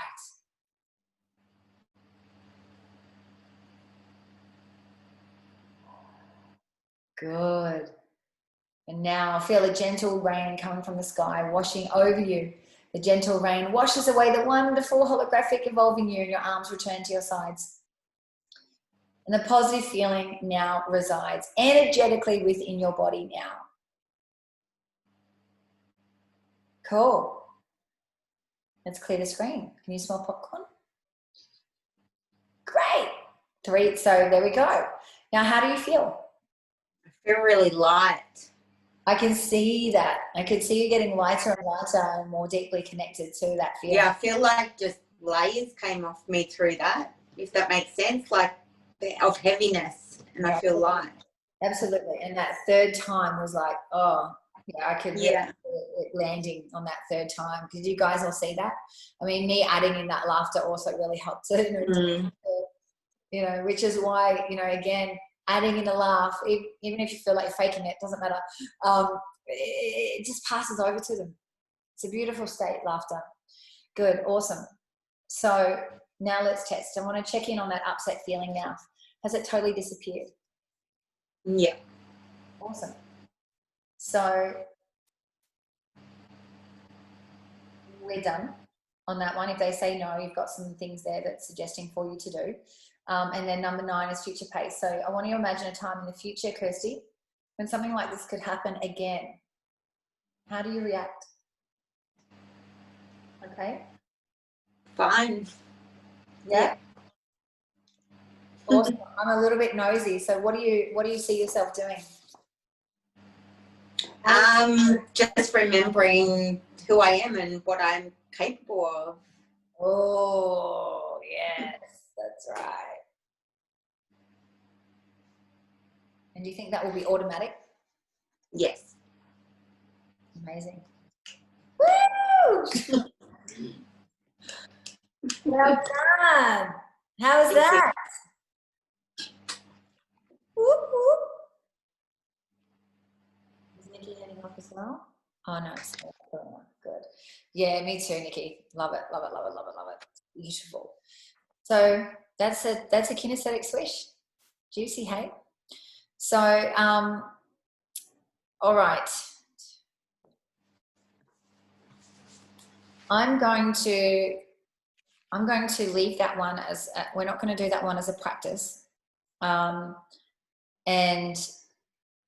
I'm going to jump to the next technique as a demo because I feel we need to move through it. And when you get to this section in your breakthroughs as the coach, you just follow the script. Now you'll notice I added in a few other little things when I needed to, and you can do that as well. But if all else fails, just stay to the script and you'll get through. It'll be fine. Okay? You don't even need to check in with your unconscious mind and ask them if they need to do it 3 times. Do it at least 3 times. Okay? If you don't think of that, or if you haven't written that down, just follow the script. Okay. Next technique is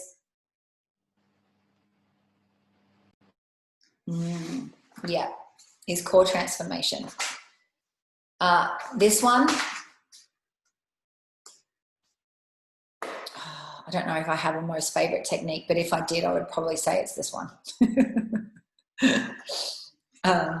It's core transformation. This comes from Connie Ray Andreas, and I have modified it myself. I've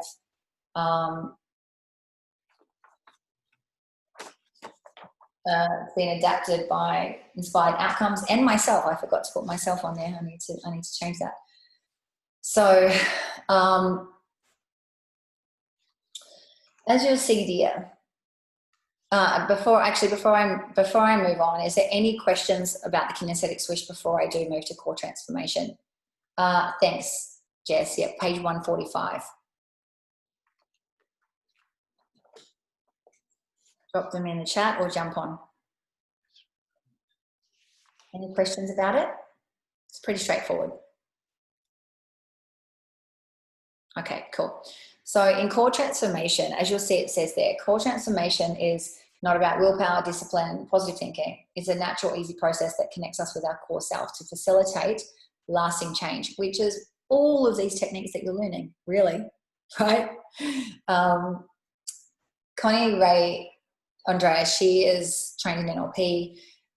She's a practitioner of NLP, trainer, I guess, I'm not sure.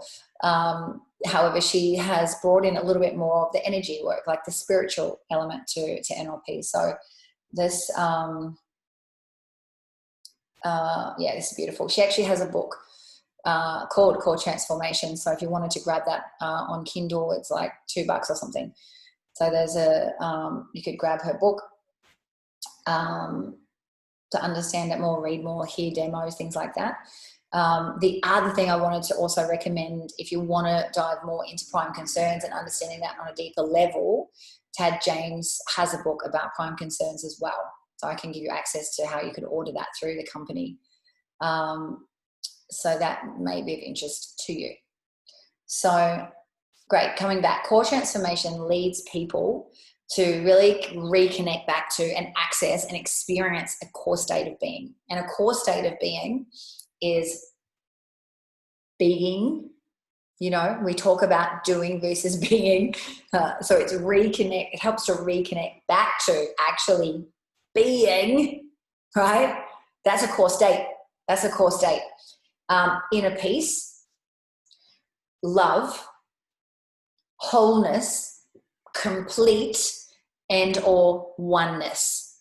These are examples of a core state that we want to get the client to access, to identify through this process, and as we journey them along, they reconnect back to this state.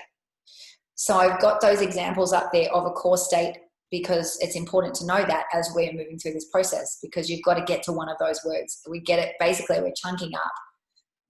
Ultimately, we're chunking up through the question that we ask to get them to a core state, okay? And those are the examples there. If you think about, remember one of the NLP presuppositions is wholeness, getting us to be more whole again.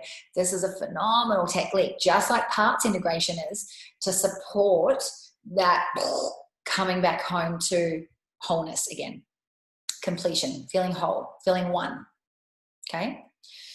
So the goal is for you to facilitate the client to access, firstly, what we classify as the intended outcomes and their core state of being.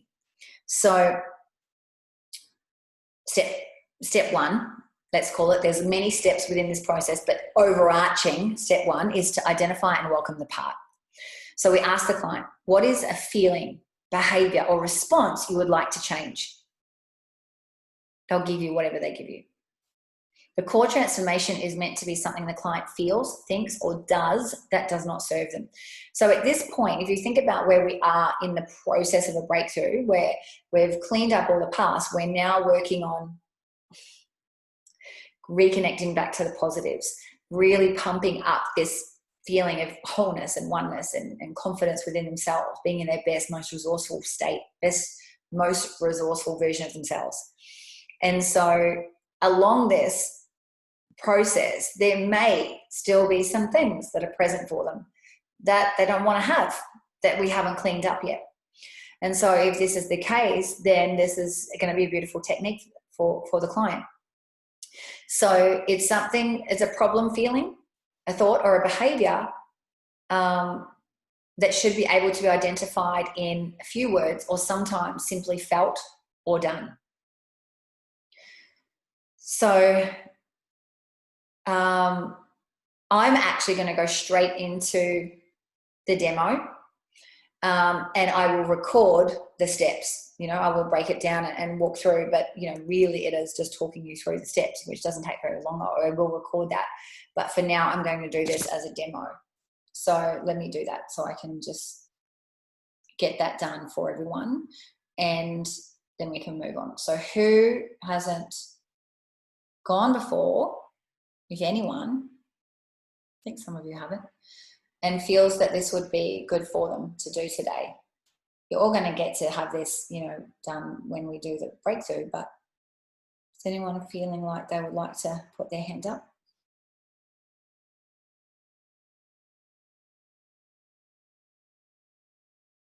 Don't all put your hands up at once. All right, cool. Kylie and Gary. All right, Gary, I'm going to use you for the spinning feelings technique, and we'll use Kylie for this one. Yep.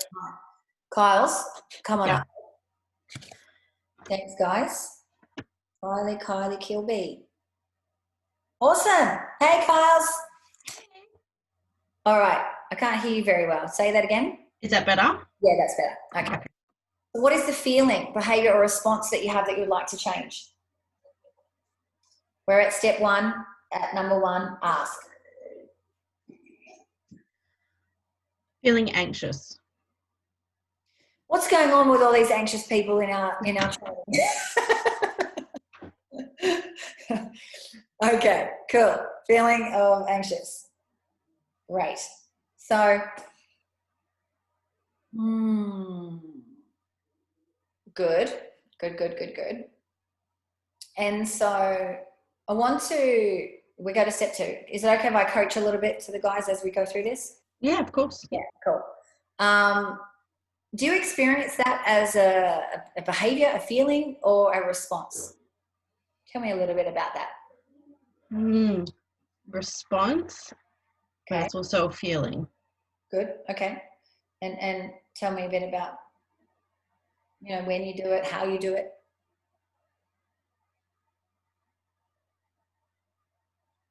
Well, when I do it, when it comes up more, it's usually around health, illness. That's when the response kicks in. Okay. Oh, but how do you know to respond? What are you responding to?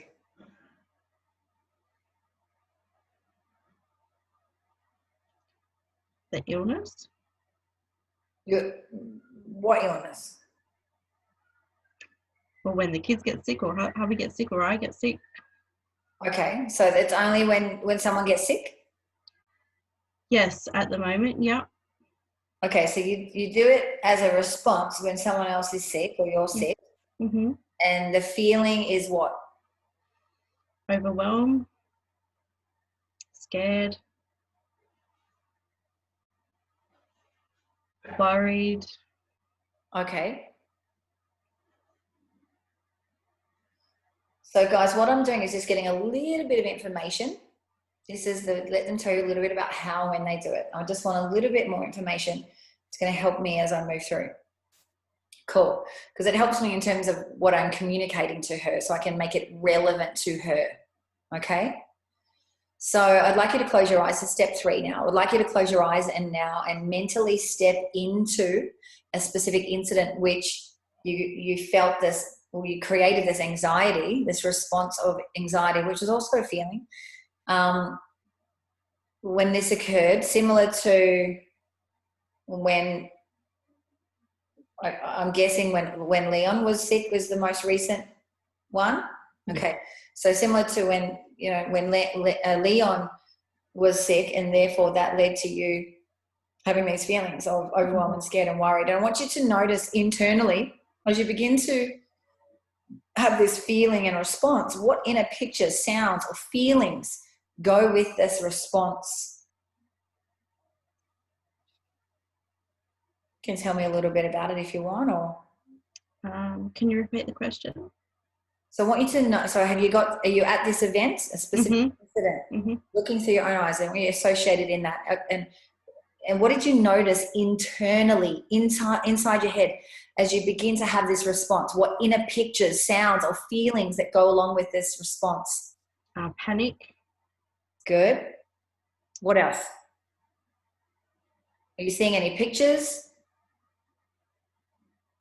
I'm sort of like in assumptions, like assuming that it's all going to go to shit. We're all going to... Are you seeing pictures, or is that sounds, or is it? It's imagination, so it's pictures. It's... It's okay, so you're seeing pictures of all that going to shit. Okay, good. Any sounds or any other feelings? No. Cool. And so now, okay, you aren't consciously doing this in this situation, are you? You're not consciously doing it, right? No. Creating this panic and this overwhelm and scared and worried. No. Good. So since you didn't consciously choose these feelings and this response, we can think of it as if there is an unconscious part of you that is creating that response for you. And as you know, when we feel, think, or do something we don't like, the part of us that creates that experience also it actually has a positive purpose. And that part actually wants something really phenomenal for us. So I'd like you now to go back inside, back into the time when you noticed that feeling and response and the panic and all those pictures that you saw, the imagination of those assumptions that all is going to go to shit. Do you feel the feelings most strongly in a certain part of your body? See, in my chest and just in the upper part, and my knees get a little weak. Good. Where is it most strongly? In my chest. Good. I want you to put your hand on the area where you sense that part most strongly. And as you do, thank this part of you for being there and having some positive purpose for you. That's right. It's doing its best to accomplish something really positive for you through this response and this feeling. So you can give it a lot of appreciation for having some positive purpose, even though we don't know what that purpose is yet. Great. Good. Look, guys, look, observe the sensory acuity. Notice she's nodding. Notice she's doing it. You can see it. You can see she's following my instruction and appreciating and thanking that part. Can you guys all see that? Yeah, beautiful. So we always observe. Talk, observe. Talk, observe. Now we go to step 2, discovering the purpose. So as you feel that appreciation, I want you to ask that part, keeping your hand on your chest, what do you want? Go inside the part, ask it, what do you want? The answer may come right away, or sometimes it takes the part a little while to find its purpose. That's okay. Allow your inner part to give you an answer. Tell me what first comes to your mind, and also notice what pictures, sounds, and feelings you get as a response. Ask this part, what do you want? To feel calm. To feel calm, that's right. Beautiful. Well done, Kylie. Ah.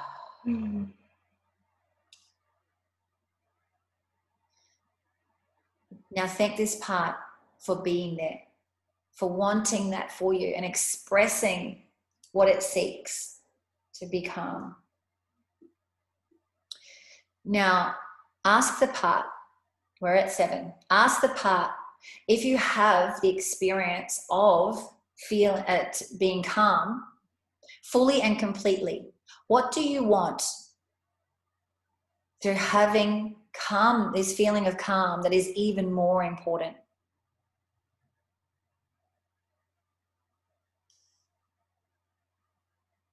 Compassion. Beautiful. Awesome. Compassion. So what we're getting here, guys, are the intended outcomes, okay? So good. And if you have the experience of compassion fully and completely, what do you want through having compassion that is even more important?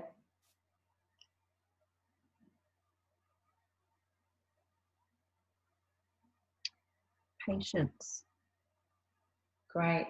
Patience. Now, ask the part again. If you have the experience of patience fully and completely, what do you want through having patience that is even more important?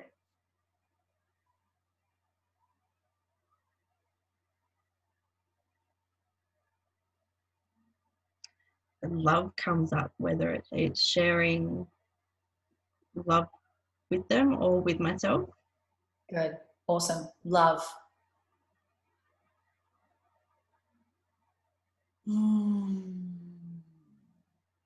So now,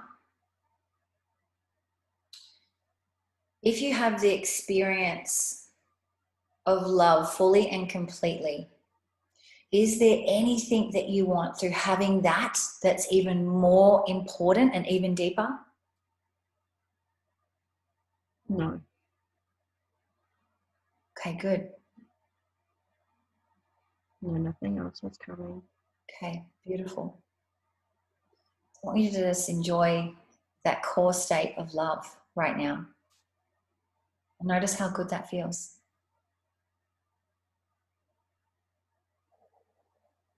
Beautiful, you're doing so great. So now I want you to thank that part of you again. We're at number 9, guys. And invite this part of you to consider this idea. It's as though a part of you got the idea that it had to go through this whole series of steps in order to get to its core state of love. Unfortunately, this doesn't work very well. We don't experience a core state of love very often when we go about it that way, because a core state of love is not something that's possible to achieve through actions. What is more effective in getting the experience of love is to simply have it as a starting point, as a way of being in the world in an ongoing way. So ask this part, would you like to have that feeling of love, that core state of love, as a starting point in an ongoing way? Mm-hmm. Yes, absolutely. So now invite that original part in your chest, and even through your neck and in your knees if you'd like, but definitely that original part in your chest there, to step into the core state of love now. And notice when you just have love as a beginning, as a way of being in the world, not seeking it, but actually as a way of being in the world, how does already having patience make things, having love make things different?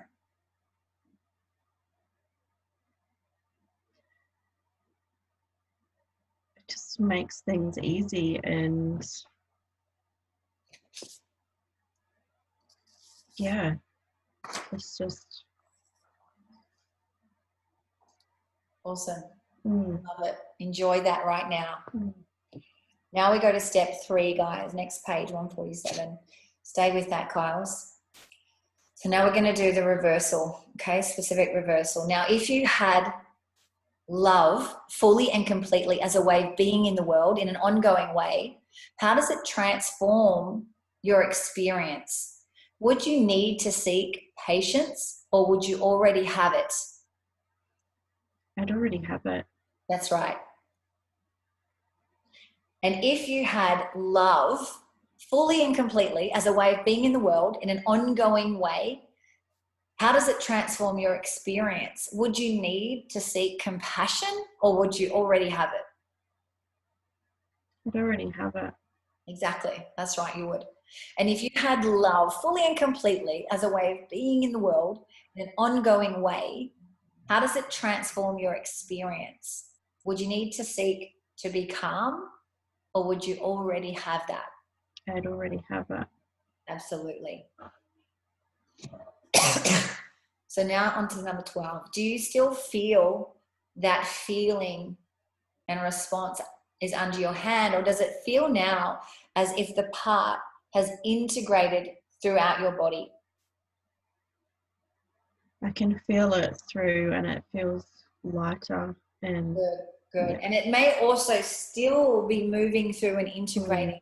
Can you feel that? It's still, yeah? So it feels lighter. Is it still there a little bit or not? The anxiety or the love? That feeling under your chest that you had before. No, I can't feel it. Okay, good. Awesome.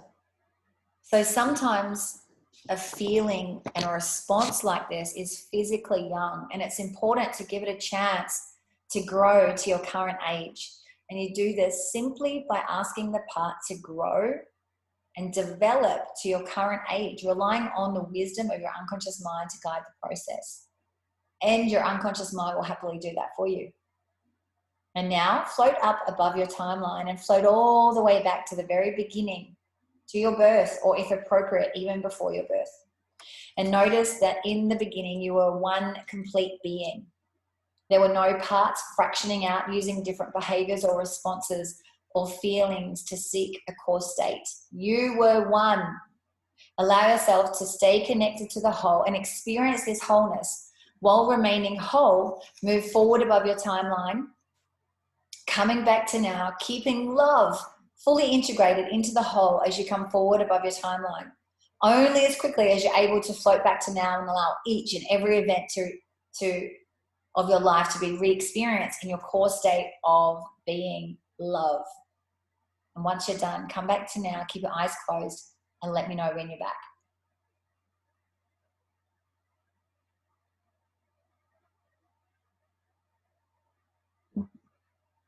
Good, awesome. So now I want you to do it again and float up above your timeline, float all the way back to the very beginning, to your birth, or if appropriate, even before your birth, and notice that in the beginning you were one complete being. There were no parts fractioning out using different behaviors or responses or feelings to seek a core state. You were one. Allow yourself to stay connected to the whole and experience this wholeness. And while remaining whole, move forward above your timeline, coming back to now, keeping love fully integrated into the whole as you come forward above that timeline. Only as quickly as you're able to float back to now and allow each and every event of your life to be re-experienced in your core state of being, love. Let me know when you're back. Mm-hmm. One more time at least. And now float up above the timeline and float all the way back to the beginning. And notice that in the beginning, you were one complete being. There were no parts fractioning out using different behaviors, feelings, or responses to seek a core state. You were one. Allow yourself to stay connected to the whole and experience this wholeness. While remaining whole, move forward above your timeline, coming back to now, keeping love fully integrated into the whole as you come forward above your timeline. Only as quickly as you are able to float back to now and allow each and every event of your life to be re-experienced in your core state of being love. Mm-hmm. Good. Ask your unconscious mind, would you need to do that any more times, any other number of times? Or do you feel as though you're fully reconnected back to that core state of being? I don't need to do it again. Okay, cool. Awesome. Thank you, unconscious mind. So now we go to step 4, guys. Install the part in the future and find the purpose. So now I want you to imagine yourself in a future situation similar to the one you experienced that old feeling, and notice now how that experience will be different when you experience it as love.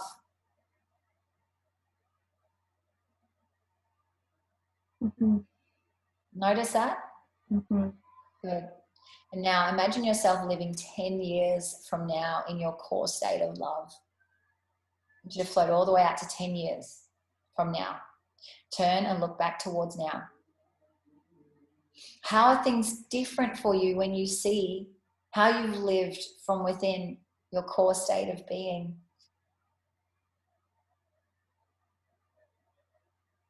Notice the simplicity. Mm.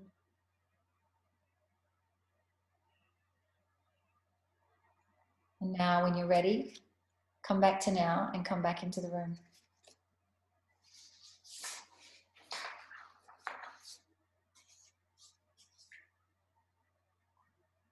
Hi!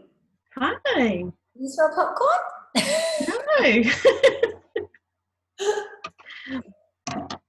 Awesome! Woo! That was really, really good. Look at Kylie, guys. Look at how lit up she is. There was like rose quartz, like all like shards, just like. Oh, love it. Nikki was like, that was so awesome. It is so beautiful, isn't it? Isn't it gorgeous? Isn't it amazing? That's really, really good. I can't wait to do that. Yeah, it's a good old favorite. Good old favorite. So, how do you feel? Oh, God. Just feel like a whole weight's been lifted off my shoulders, and when that situation arises again, I can already just feel like, yeah. You can feel that you respond differently? Yeah. Beautiful. Yeah. Amazing. Oh, Mm. that makes me so happy. I can feel myself glowing. You are, babe. Isn't she, Yeah. guys? You are. You've got this rosiness to you. You've got this shine to you. Look at all the things that we observe. Or a lot of sweat from being. Yeah, it's just, oh God, like I'm feeling so much love. You know, I mean, Yeah. beautiful. That was a beautiful demo, guys. That was just perfect. Thank you. I needed that. Yes, you did. Yeah. So notice, guys, that, I mean, while there's a little bit of looping in certain places, so you might need to draw some arrows and things like that, it really is just following the script again. And again, sometimes, I add in different words and things, but again, you don't need to. Just follow the script. Observe your person. Make sure they're going there, and we obviously could see that with Kylie. So beautiful. Thank you for that. So, any questions?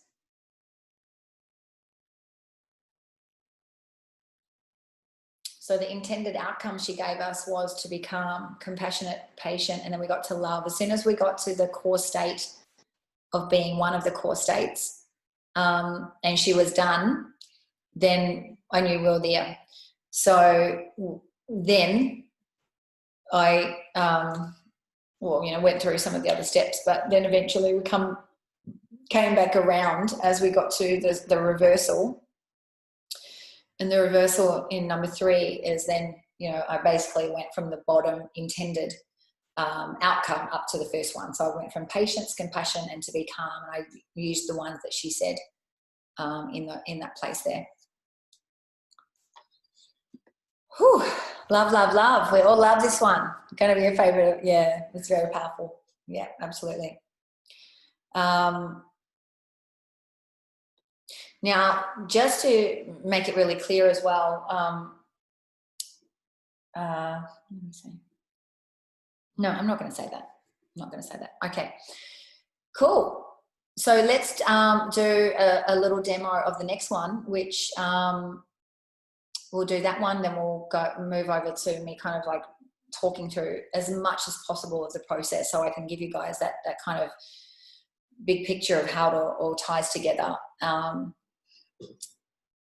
We just don't have the final week, in there yet, but the final week, which is, the videos that you're going to have to watch here, is the future. And most, if not all, of the things that are in the future, in the next step 6, already.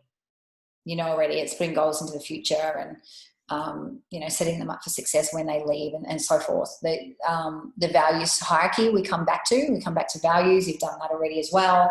The only thing that's new, but it's not new because you know how to do it, is the values hierarchy. So, and the way we do values hierarchy is just like, remember when we did like to dislike? Actually, when we did like to dislike, remember when we change a food that we like into the submodalities of the food that we don't like? It's a similar process with moving values around. So we basically are just using submodalities. We're using techniques that you've done before. So we just apply that to this technique. And I'll do a video about it.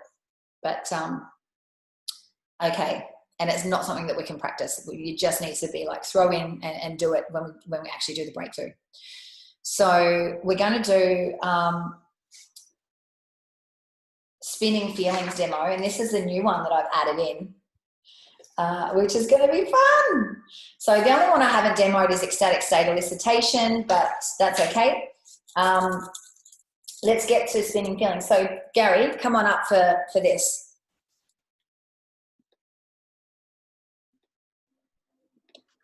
Can you hear me? I can. All right, let's see what page we're on.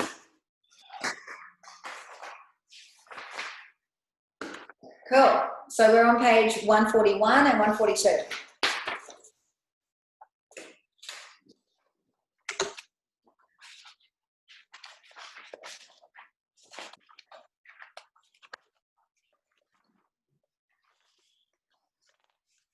Okie dokie.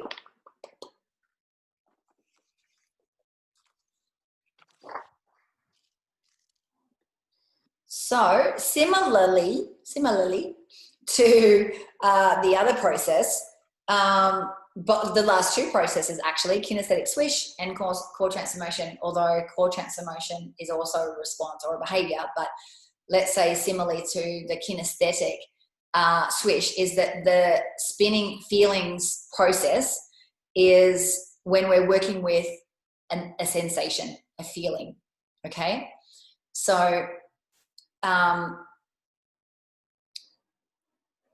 I think this one's going to be really good for you, Gary. Actually, you inspired me to bring this technique in, so I'm glad that you put your hand up before. This one's for you, brother. All right, let's work some magic here. Core transformation is going to be really good for you too. They all are, Kinesthetic swish is going to be really good for you as well. We'll get there eventually. Okay, so let me do this.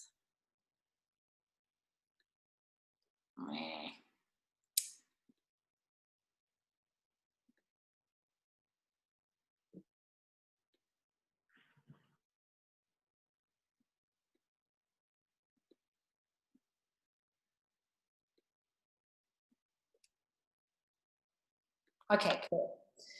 So, spinning feelings, I think I mentioned it a little bit before, but spinning feelings process originally comes from Bandler, and I spoke about, we talk about spin in linguistics and things, different things from Bandler, who's one of the co-founders of NLP. Now, the spinning feelings process originally, while it was created by Bandler, it was adapted by Nick Kemp, adapted by Steve Andreas, and myself. So this is a blend of kind of like all of those people, and I've put my twist into it as well. So what's powerful about this process is that it's using submodalities.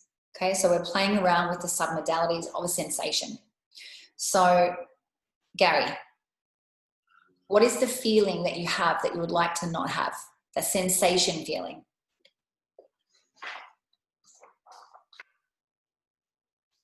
Uneasiness. Good. And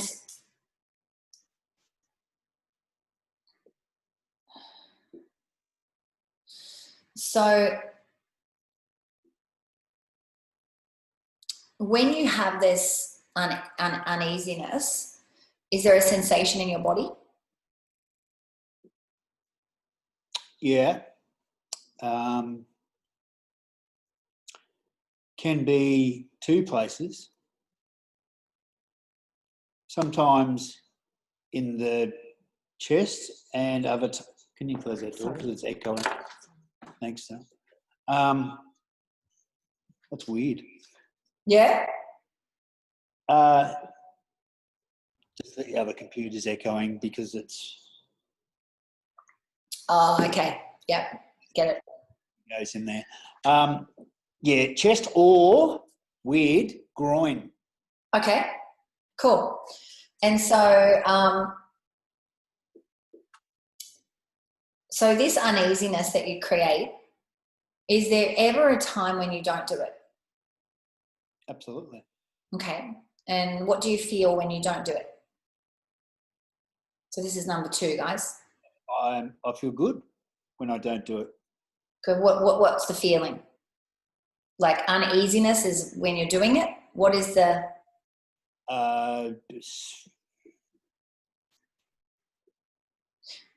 For an example, and this may not be true for you, calm, relaxed. Yeah, calm. Yeah, calm. Okay, good. Anything else?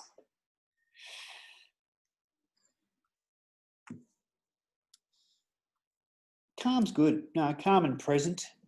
Good. I was thinking present as well. Great. Awesome. I don't know if I'm a mind reader, but I read that one. Cool. Present. So that's now we've got the when he does not do the unwanted feeling, right? We've got when he does like the feeling, the unwanted feeling, and then we've got the not do the unwanted feeling, the not of that, the opposite, which is the good feeling. Cool.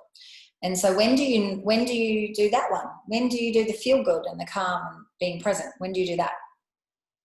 I mean, you probably do it when you're more often these days. No, I've been doing it a lot since our session the other day, Judy, which was great. Awesome. Good. Not feeling scared thing. Pardon? They're not feeling that scared that we went through. Amazing. Yeah. Yay! It's been really good this week. Yeah, so when I'm not doing that, when you're doing calm and being present. I'm doing that more often. Yeah. Okay, cool. It doesn't matter. So that question doesn't matter so much, but we know that he does. There's times when he doesn't do it. Perfect, great. Now we uncovered the path of the feeling. So can you remember a specific time when you did that uneasiness? Yes. Good. And go back to that specific time now. And tell me about the feeling. Where does it start and where does it go to? Well, it starts in the head. Okay. Which I would say would be starts in the head, and then where does it go? Probably let's say to the groin. Good. So does it go straight to the groin, or does it run down the chest and into the belly and into the groin? Generally straight to the groin. Okay. So how does it move from the head to the groin? What's the direction that it, how does it get there? the feeling of uneasiness. Where does it start and where does it go to? How does it get from the head to the groin? Well, I'm probably meaning the head as in a thought and then a feeling. Groin. Good. So I want to know about the feeling, not the thought. So the feeling comes where you're feeling uneasy and there's a sensation in the body, yes? Yeah. Where does that feeling start? That uneasy sensation, where does it start? Because you mentioned before the chest and the groin. Yeah. Where does it start? Just trust your unconscious. Go back to that specific time when you did it. When you did the uneasiness. Go back to that specific time now. Tell me about the feeling now. Where does it start and where does it go to?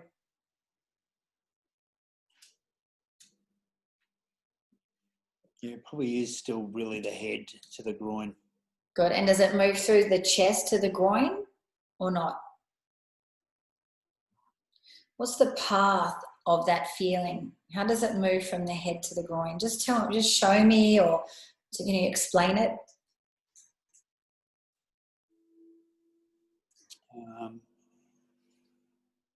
It's weird. I'm a bit weird, Judy. You're perfect. Because you mentioned the chest before. Does it move through the chest or not? Or does it jump? The chest tends to be after I've been sort of ruminating for a while on the other, and it's sort of, when you get a bit of probably anxiety and sort of, that's when I sort of probably feel it there as well, though. Okay. After ruminating for a bit. Okay. Doing the other stuff. Okay. All right. So I want you to ask your unconscious mind, because your unconscious mind knows where it starts and where it goes to. I'm just curious how it gets from the head to the groin.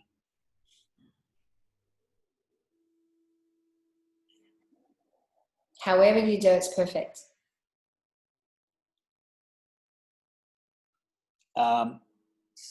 I don't know whether this is actually answering the question, but it's almost, there were days where I'd get up and I'd almost,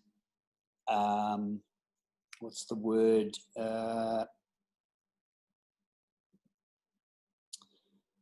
Almost expect those feelings to come and be like, almost like. Yeah, of course. Yeah, that's that conditioning, of course. So, and then. So I want you to work on that specific time when you did it. Get clear now on the path of that feeling, the direction of the feeling. It starts at the head, yes? Goes down. And it goes down to the groin. Okay, good. Awesome. Now tell me about the size of that pathway. Does it start small at the head or does it start large? Does it move down, and like if it starts large and becomes small in the groin, does it start small in the head, become large as it comes down, or is it just large or is it small? How is it? Tell me. What's the size of it? So definitely small and becomes larger as it goes down through the body to the groin. Good. How small is it at the top there at your head? Is it like a pea size small, or is it? Yeah, I'd say pea size, maybe size of like a marble. Marble. Okay, good. Awesome. And as it comes down, what happens as it gets to the chest? What size is it there? Golf ball. Good. And then as it comes down into the groin, what size is it there? Cricket ball. Say again? Size of a cricket ball. Cricket ball. Cool. Awesome. Great. So now, guys, we've uncovered the size of the feeling. Perfect. Now, what colour is it? What colour? Huh? Red. Nice. Well done. So now we're up to number 5, uncover the spin of the feeling. Now, as it goes down from the head in this small marble size, and it goes down to the chest and increases in size to a golf ball, and then it comes down into the groin and it becomes the size of a cricket ball, that feeling. I want you to put yourself, now as it does that, which way does it spin? Like the planet. Cool. Awesome. Like the planet. So it goes around this way. Okay. But that way, that is. Does that make clockwise? Is that right? Clockwise? Doesn't matter because clockwise is depending on which way you're looking at it. So the way you did it first is like this. Yes. Okay, perfect. So see how we watched his analog? Then he thought about it consciously and he tried to work it out and then he changed. So we just trust that first response. Perfect. You're doing great, Gary. So now I want you to put yourself in one of those situations again. You can use the same situation you had before when you did that problem, when you did that uneasiness. Put yourself right in there when you did it. Let me know when you're there. Yep. Good. Can you feel the feelings again? Slight. Okay, cool. All good. So in a moment, I want you to actually, what I want you to do is make sure that you go right back, really associate into that event and where you can recreate it. You can feel the uneasiness again. Even if it's slight, it's all good. I want you to make sure that you can feel it again, feel that uneasiness and feel that path of moving from the head down to the groin and the direction that it's spinning. Are you there? Yeah. Good. Now, in a moment, not yet, in a moment, I want you to reverse the direction of the spin and then you're going to change the color to another color of your preference. Which color would you prefer? Pink. Pink, nice. And you're going to add some sparkles to it, okay? Now, go ahead, reverse the direction of the spin, change the color to pink now, add some sparkles to it. Yeah, that's great. How's that feel? What happens now? Yeah, it's good. Sort of like. Look at him light up, guys. It's like it's like party time. It's weird.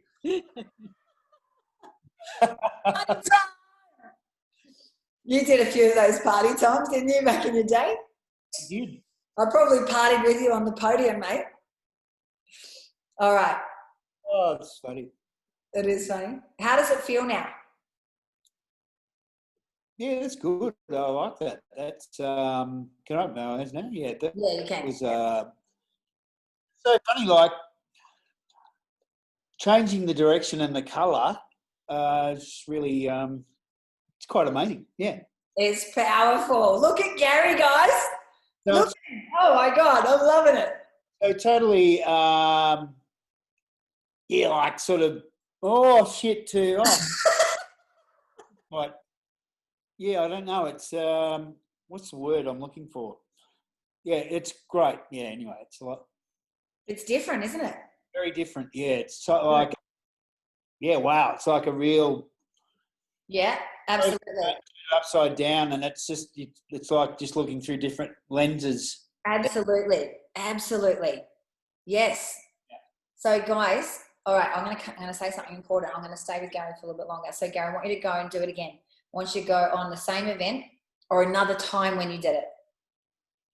A different situation, like a different, I mean, you've done it so many times in the past, so you could probably choose from, I don't know, tons of different situations, but go and choose another one or the same one. Put yourself in that situation when you were doing the uneasiness. Tell me when you're there. Make sure you're feeling that uneasiness again. It's from the head to the groin. And again, go ahead, reverse the direction of the spin, change the color to pink, add the sparkles.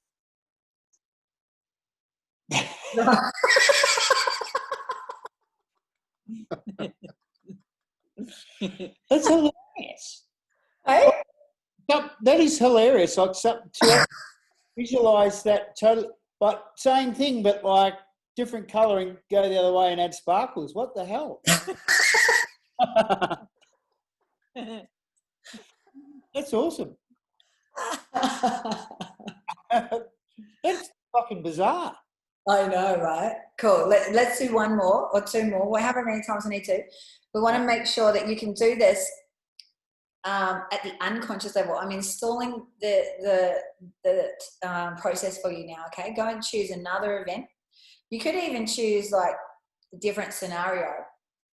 You know, like before you probably could have, I mean, maybe that was a health related one that you got uneasy about, or maybe you could choose a different context, like getting uneasy about thinking about money. Yeah. I mean, I know Gary's story, guys, so I can, right, this is what happens when you're working with clients that, you know, you can bring in, like getting them thinking about other contexts that they've mentioned before where they used to do the problem, and you can, you know, teach them the strategy on different contexts as well. Yeah. Okay. So go and choose another event. Go on. All right. When you did this uneasiness and you created that and that feeling from the head to the groin, put yourself in that situation now. Looking through your own eyes, you can feel that uneasiness. Let me know when you're there.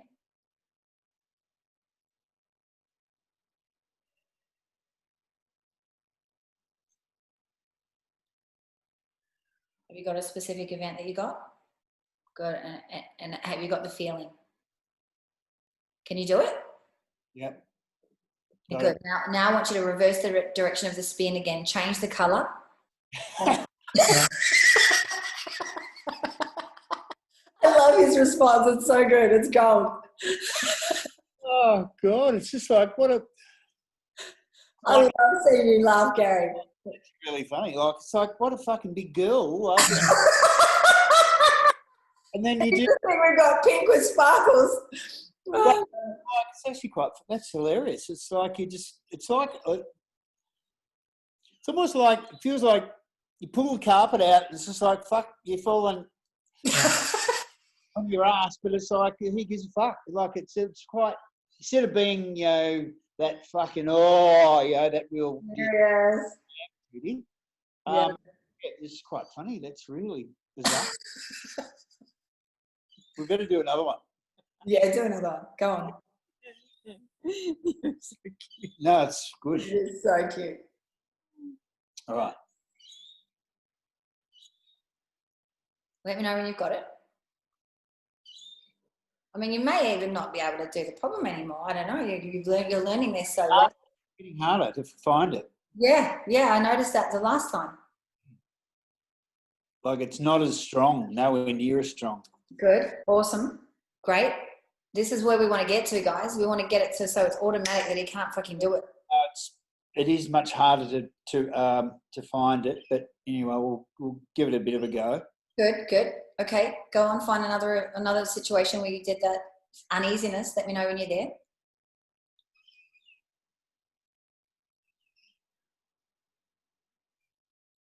Yeah. Good. Now I want you to reverse the direction of the spin, change the colour to pink, and add sparkles to it. Fucking hell.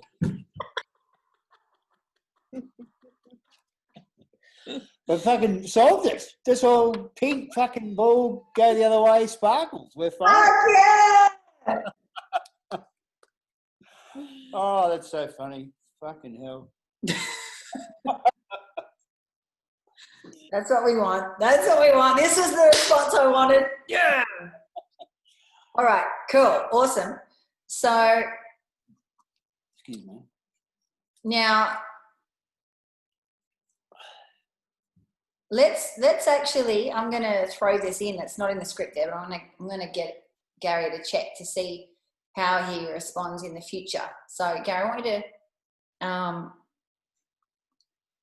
go out into like the future. We're in a time in the past where you could have done this.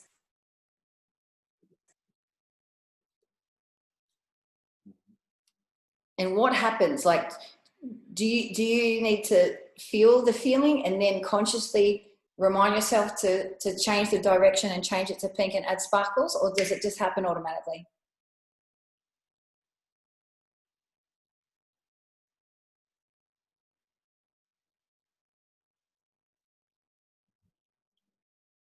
Sorry, I'm just trying to. Just put yourself out in the future, in a time in the past you would have done this, woken up, created this uneasiness in the morning. And how do you see yourself reacting? That's actually, no, fine. It's actually going the other way. It's actually going the other way. Beautiful. Awesome. Yes. Yeah.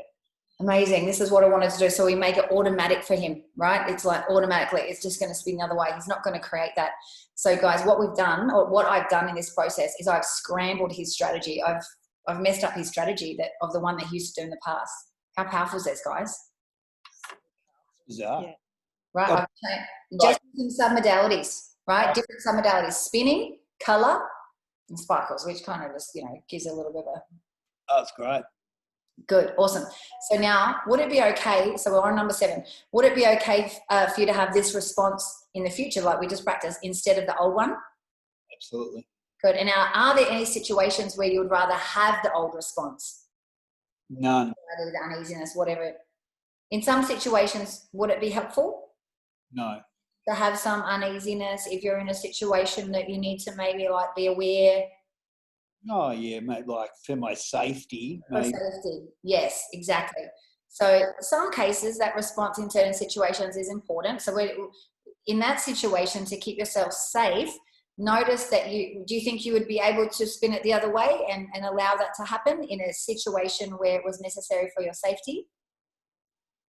That's right, good. So notice you get to choose which response you want. Can you see that? Good. See, that was an ecological check, guys. Now, I want you to, we're going to test. How do you feel about, so come back to now. How do you feel about that old uneasiness that you used to have? How do you feel about it now? How is it different? It's not there. Amazing. And now let's future pace. Look at the certainty in this, guys. You can see, right? So now I want you to go into the future. Go out to a time where you used to be able to create that, to do that uneasiness. And how do you react now? Okay? We're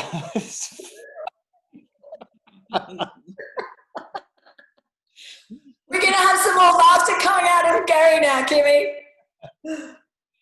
Oh, it's great.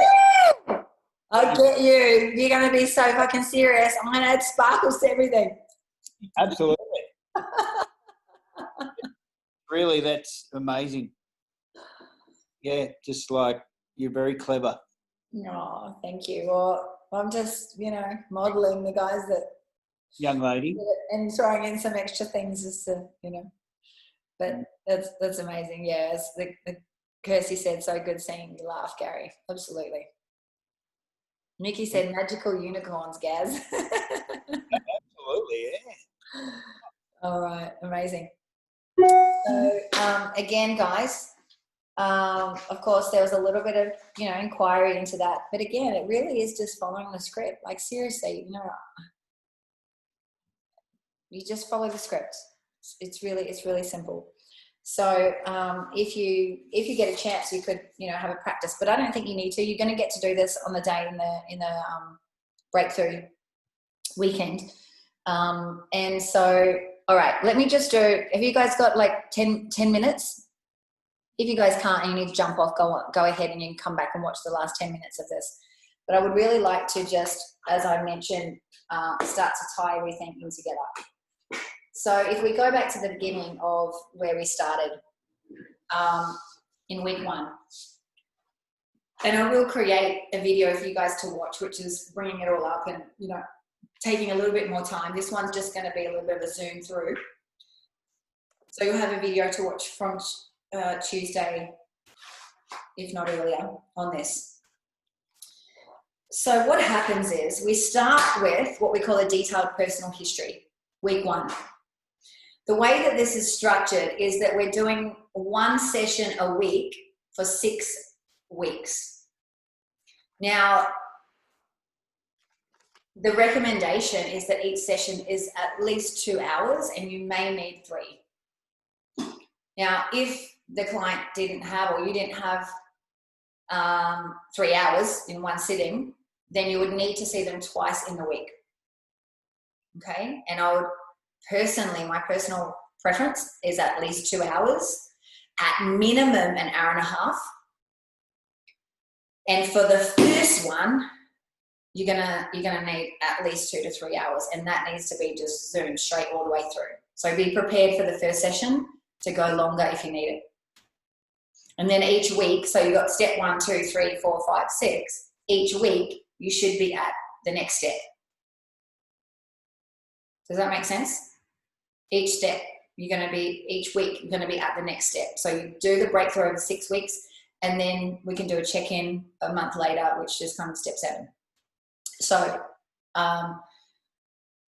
firstly, you're going to, if we look at page 3, you know, you're going through, you're working out what's the area of life that we're doing the breakthrough on. You're looking at what's their primary and their lead visual, auditory, kinesthetic. You inserted in there. You look, you know, you're going to work out what their eye patterns are. So you just follow through this. You know, the primary rep systems.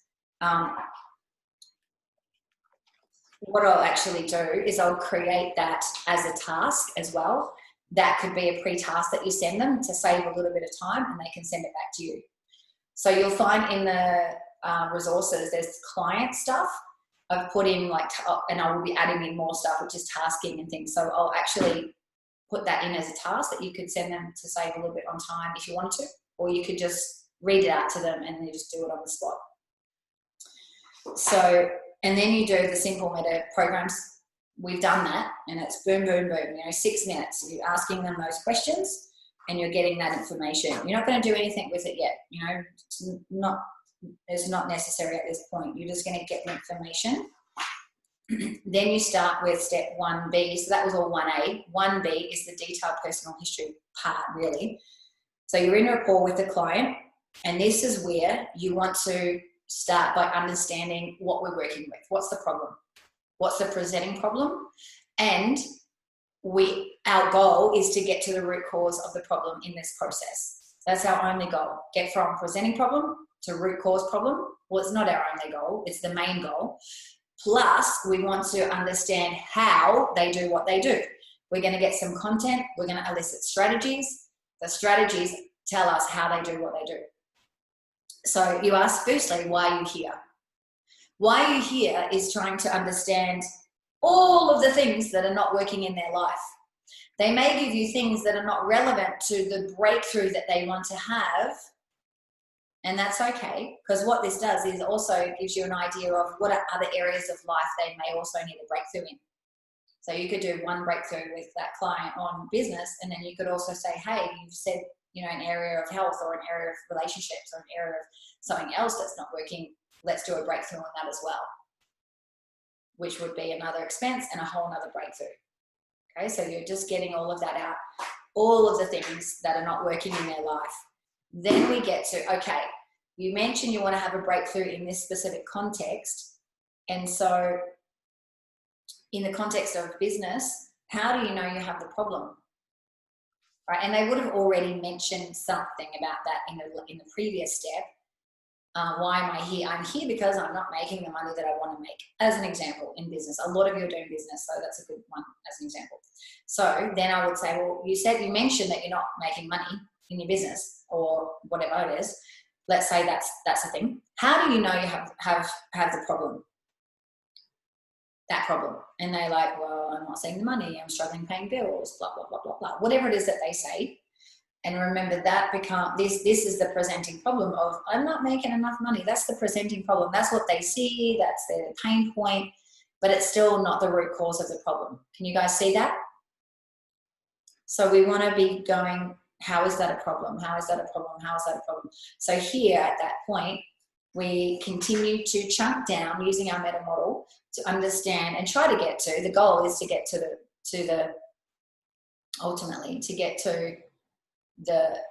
the root cause of what's really going on. Now, on the next page, number 11, we want to elicit the strategy for their presenting problem. So here we say, so you mentioned that you have no money. Now, maybe that wasn't the presenting problem. Maybe it was something else. Like maybe they, okay, now let's keep with that. So they say the presenting problem is I'm not making enough money in my business. And so that could be a problem, right? Or it could also be behavior. So it sounds like more of a problem if we label it like that. But generally what I'll get them to do is kind of label that with one word. Like, well, how would you kind of label that and uncover? It could be a behavior, it could be a state, it could be something else. And they might say, so if you remember when we did strategies way back, we uncovered the problem and the behavior first. Number one, right? So describe the behavior or describe the problem simply. Ultimately, we want them to describe it in 1 or 2 words. And they'll say,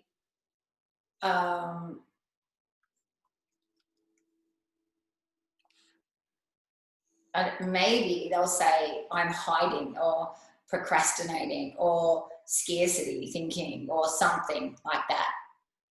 Could be the reason for them, the presenting problem, what they see, and they could label it as 1 or 2 words, like something like that.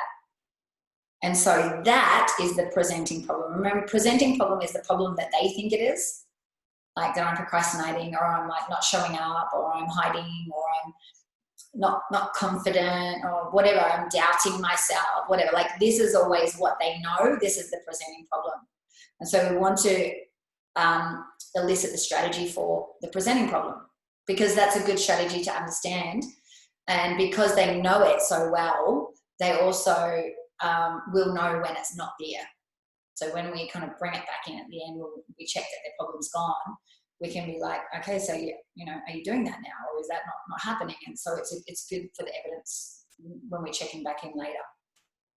So we elicit the strategy, and then we ask them, can you do it now? For 1 point, why do we ask, can you do it now? Meaning, can they create that problem now? Can they do that problem now? That's what that means. Can you do it now? Say I for 1 point. Why would we ask them that?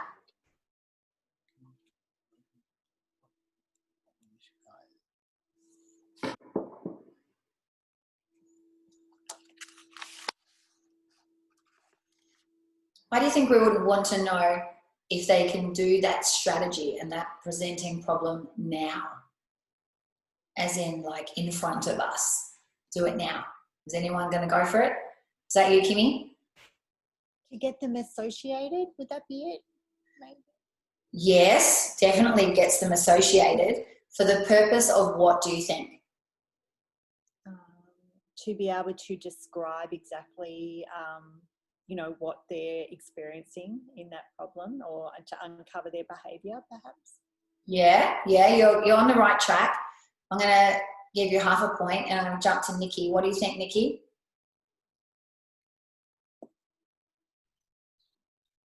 To see how well they run the strategy, like, is it an automatic strategy for them? Is it a strategy that they jump into all the time? Cool. Yeah, you're pretty much on track there. So I'll give you the other half of the point. So it's to see if they can do it, like if they can just do it at will. Can they do it at will? And if they can do it at will, meaning they can just turn it on, right? If they can do it now, it means they can just turn it on now. They can think of a picture, say something to themselves, and have a certain feeling. Most likely it's something like that. They have to see something internally, because I'm not triggering them to have that. There's got to be something inside their head. They could see a picture of them living on the street, say, I'm never going to be successful, feel fucking dread or whatever it is, misery, whatever the feeling is, and then be like, I've created this scarcity. So if they can run that strategy now in front of us, that's really good. That's awesome. I get excited about that. And it's exciting because when we get to the end, after we clean it all up and we say, so can you do that problem that you used to have to do? Can you do it now? And they're like, what are you talking about? No, I can't do it now. And they're like, yeah. Because they used to be able to do it now, and now they can't just do it now. So it's good evidence, which is a convincer for them. Do you remember that you used to be able to just, when we first started, you could just like do it like for me when I asked you to do it? Do you remember that? And they'll be like, yeah, I think I do. Like I probably won't even be able to remember, but they probably will. That doesn't even make sense. But anyway, it's good for evidence procedure, and it's a good convincer, okay? So we elicit the strategy. If they can do it now, we elicit that strategy, because we also want to be able to change that strategy. We don't want them to be able to just at will, like, create something that they don't want, do we? So we need to be able to help them change that strategy, and we will do that as we move through the whole process. No worries, Nikki. So that's that. And then we go to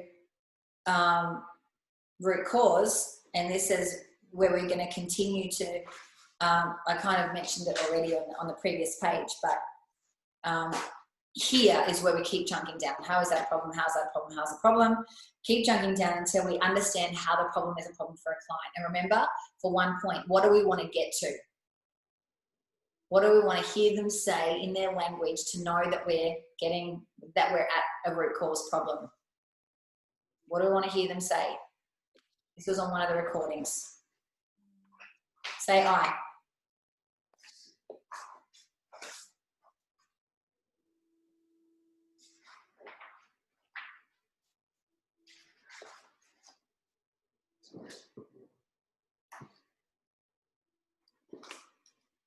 What are we listening for in their language? Anyone?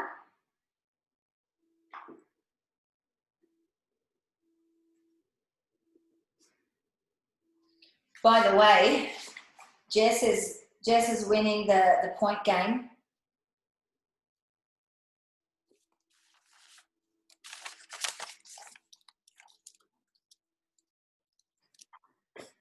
Remember, if you do a post, you get bonus 2 points. All right, here we got Nikki. Nominalization? No. No. Good guess, though. Good guess. All right, I'm going to give it to you guys. Remember when I spoke about an un or an in? Do you remember that now? Everyone's like, oh, I'm incapable. I'm in something. I'm unimportant. I don't matter. Like is like an un as well. Could be an un. I'm unworthy. It could be not good enough, but also don't think that when you get to not good enough or unworthy that that's it. Keep going if you trust yourself. Keep going. Could be deeper than that. Because again, unworthy and not good enough is also very conscious to people, but it could be something deeper than that. Okay? When we get to an un or an in, we know we're getting there. Okay? Now, just because you get to an unworthy doesn't mean you're there. Then you could go, and how is that a problem? Now, if they get to something like whatever that just goes off track, bring them back on track. But you'll know when you're there. If you just keep not getting deeper and it just keeps circling around, then generally you'll be like, okay, I'm there. But it doesn't hurt to keep asking a little bit further. Now, if you don't get down to that, or if you're feeling like this person's just not going there, they're not going down, down, down, down, down. And even if you do, even if you've got something like unworthy or I'm incapable, or I'm insignificant is another in word, still go to the next question. And that goes on page 16, which is what is the one problem, the one belief about yourself that if it were gone, now this language is a bit flipped, right? So it messes with their conscious mind, which is good. We want it to, because we're talking to their unconscious mind. So what is the one problem, the one belief about yourself that if it was gone would cause your life to be changed forever? And they'll tell you. And if you get, an un or an in, you're welcome, Nikki, see you, babe. If you get an un or an in there, then that's great, awesome. And then let's say on the previous one, they said unworthy when you chunk down into how's that a problem, and you got unworthy here, and then maybe you got I'm incapable here, then you would just ask them, okay, so out of these, just check in, always be checking in with their unconscious mind, guys. So which one is the deepest? I'm unworthy, or you're unworthy, or you're incapable. Which one is deeper? And let them tell you. They have to do it at the unconscious level, not what they think up here, but what does the unconscious mind say? And then once we've got the un or the in word, we then elicit the strategy. We already have the behavior or the problem, that's the un or the in word. So in the fourth box, you'll have, let's say, insignificant. That is what you'll write there. And then you go and you elicit the strategy of how they do insignificant. Are we all with me so far? Good. And then you do that for other contexts of life, because how we do insignificant in relationships is also how we do insignificant at work. How you do one thing is how you do it all in terms of strategies. So we want to make sure that we've got the strategy, and then also, can you do that now? Same thing. Can they run the I'm insignificant now? If they can, good. If they can't, fine, you move on. If they can, obviously you visit the strategy and then you move on. And then you just continue through, guys. You just continue asking those questions. I'll do a video about some of that to give you a little bit more information. And seriously, the way these questions are makes it so easy for you, because a lot of it, especially as we're getting through, it's yes, no questions. It's yes, no, it's yes, no. We're not actually going to get, it's structured in this way so that we don't get so much content and we just get what we need. So it's really, really streamlined. And when we get to page 28, this is juicy. This is the juiciness. These questions are really, really powerful, really important. Is there a problem is there a purpose for this problem? Yes or no? Okay, anyway, I'm going to go through and explain all of that. But this is all of the questions. See, this first session in the detailed personal history is about them talking. You're not talking so much. They're doing all the talking. They're emptying out. They're going to tell you things they've never told anyone before. They're going to feel so like, oh, feel amazing just being able to express all of this to you. When you get to page 33, then you're going into the keys to achievable outcome. You could also give them this as a task. The only thing is, a lot of people don't do it well when you give it to them as a task. So if you did it as a task, that's okay, but make sure you bring it back and you go, okay, you said you want X, Y, Z as your goals, but let's make it more specific. Let's make it smart. So you may need to support them to get what you want. Okay, so that's that. Then on page 35 is you set up the frames and you say this, this, this, this. You highlight the commitment and responsibility and tasking, prime directives of the unconscious mind. And so you're giving them some information. As you're talking in this part, you're actually already starting to change their model of the world. Okay, and you're talking about those things, and then you talk about the 3 requisites for change. Now, they should have already agreed to that before they started. You should have already highlighted that. In order to make this work, you have to agree to release the negative emotions, align all your parts, let go of them decisions, focus on, and set goals, put the goals into the future. And you need to focus on what you want and take action. And they have to agree to that. You have to remind them of that all the time. And then you also teach them peripheral vision and how to do anchoring. And then you give them the tasking, and that's it. Okay, they have to go away, do their tasking. And all of the content that is behind is just stuff that supports you with the information that is in the previous. So if you look at page 44, it shows the NLP model of communication. So you've got that there to help remind you of how to explain it. And you've got cause and effect. You can talk about that whole process there on the next page, 45, about everything that happens outside of us. We focus on things that leads to our behavior, and then we see results, whether those results are what we want or what we don't, and that ends up being the feedback based on where our focus is. Ultimately, that's a very simple version of explaining cause and effect. It does not need to take very long. And then you've also got the image that you can give the client, email it to them, give it to them so that they understand when they're at cause, when they're at effect, and to take note of that. So that's week 1. And then as we move into the second week, we're looking at what we're looking at, you're following the pre-session stuff, and then we start to do the values. Obviously, in between week 1 and week 2, there's some work that you need to do. And you need to go back and you need to analyze. You need to look at the language that they're giving you. And you have to do a little bit of work in between week 1 and 2. And this, when we do the actual breakthrough day, will be the time where you say, you could actually do the values first, but let's just say here is where you say to the person, okay, have a break while I do a little bit of work on looking at creating the plan and coming up with a metaphor if I need it, reframe if I need it, meta model questions if I need it. And so this part here is where there's the most kind of work that you need to do to have a look. now at what they've given you. But the good thing is, guys, seriously, you're like, oh no, how am I going to tell what's going on? It's going to pop out to you like, it's going to be really obvious. I was going to say something crude. It's going to pop out to you. Like, you're going to see words like, go there, like anger and rage and frustration. You're going to see all these words, right? They're going to pop out to you. Those are the words that you then go and circle, and they end up being the negative emotions that you write on the plan that you need to release.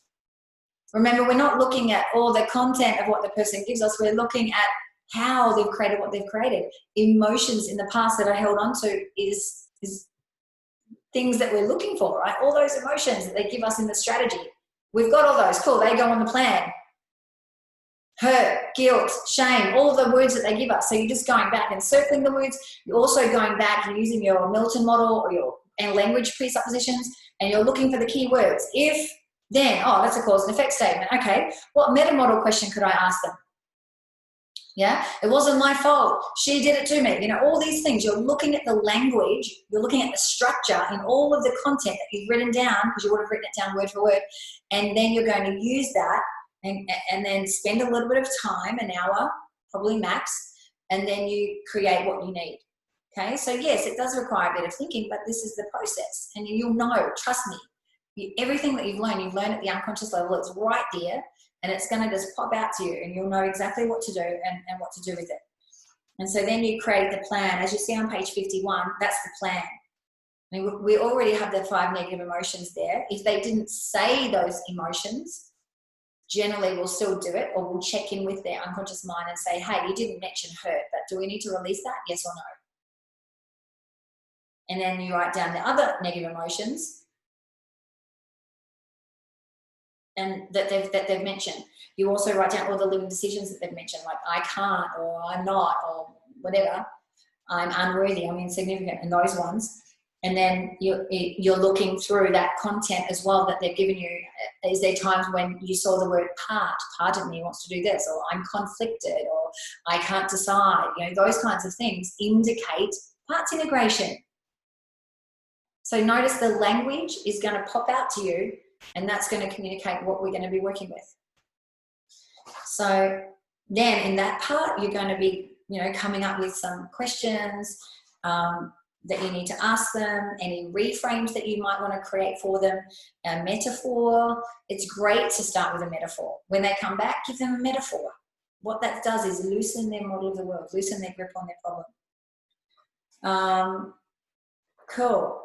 So then, yeah, so then we go through values, and then we actually start to, we just set up the timeline therapy. So we elicit their timeline, and we get them to do the first test of elicitation. That's week 2. Then we go to step 3, which is releasing all of the stuff from the past. So that's where we, then we've got our plan that we created on page 51, and then we actually just start to go through that in that order, right? You've got it here. Look, page 83, the big 5, anger. You start with that one. Timeline therapy, negative emotions 1. And you do all of that. Now, you guys have all done that already, but you can do it again and check in and make sure it's all cleaned up. And you all have done it quite a few times as well. So you all know the strategy and how to do it. So you can do it very swiftly. And then you also check in, as you see on page 85, are there any other words that are similar to anger? Like for Gary, we did scared. He said fear, but I said, is it fear or is it scared? I checked because we'd released fear. So I was curious, could it be another word that he has labeled, you know, has stored there in another gestalt? And so we released scared. So it's a little bit different for him. So it's been a really powerful change for him.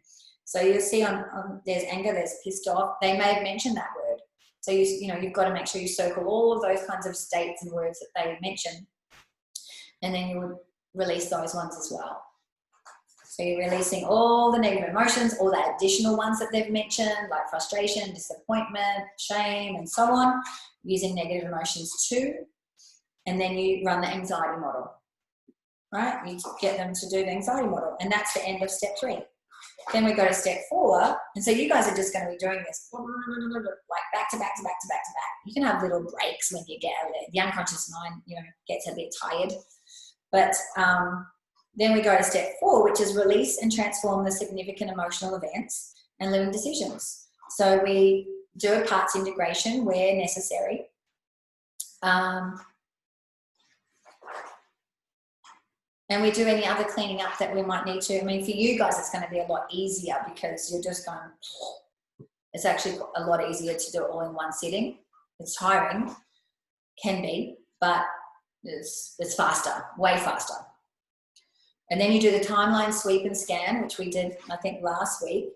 And then you do that process of releasing the negative emotions and the significant emotional events and the trauma around those specific events, and you just do each event, right? And that's there. And so then obviously this is taking longer than 10 minutes, but I'm going to keep going. So, and if you need to jump off, just jump off.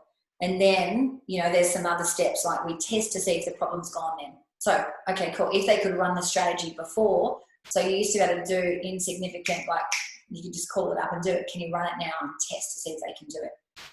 All right, test to see if they can do the presenting problem. And if they can run that strategy or how they feel about it, right? Because if it's something that's triggered by something externally, they may not be able to run it now in front of you, but you can check in and go, so how do you feel about that now? Do you think you could do that out in the future? Like, how do you feel? And then you check ecology and any other conflicts with them maintaining this change in the future, page 110. So obviously the tasking bit for each week, you don't need to give your you know, in the days that we're doing, but when you're working with your client each week, you're giving them tasking at the end as well. Cool, awesome. Then we go to step number 5, and that's where we've just done this week. It's the positive reconnect. So again, here, I mean, you can take little breaks between each week and just go, okay, refocus, what do I need to do? Look back at some of the other things.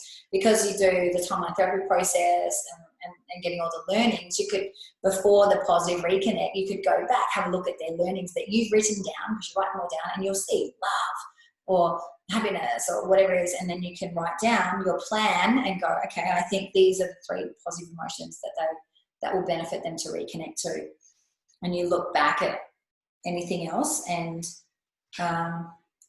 see if they're okay with maintaining the change. So sometimes people make the change with us, but then they're not okay, actually not okay with maintaining the change when they go back to their real life. Reason being is because whoever it is, husband, wife, partner, parent, whatever, knows them as to be a certain way, and they know it's going to be hard on the other person for them to not be that way.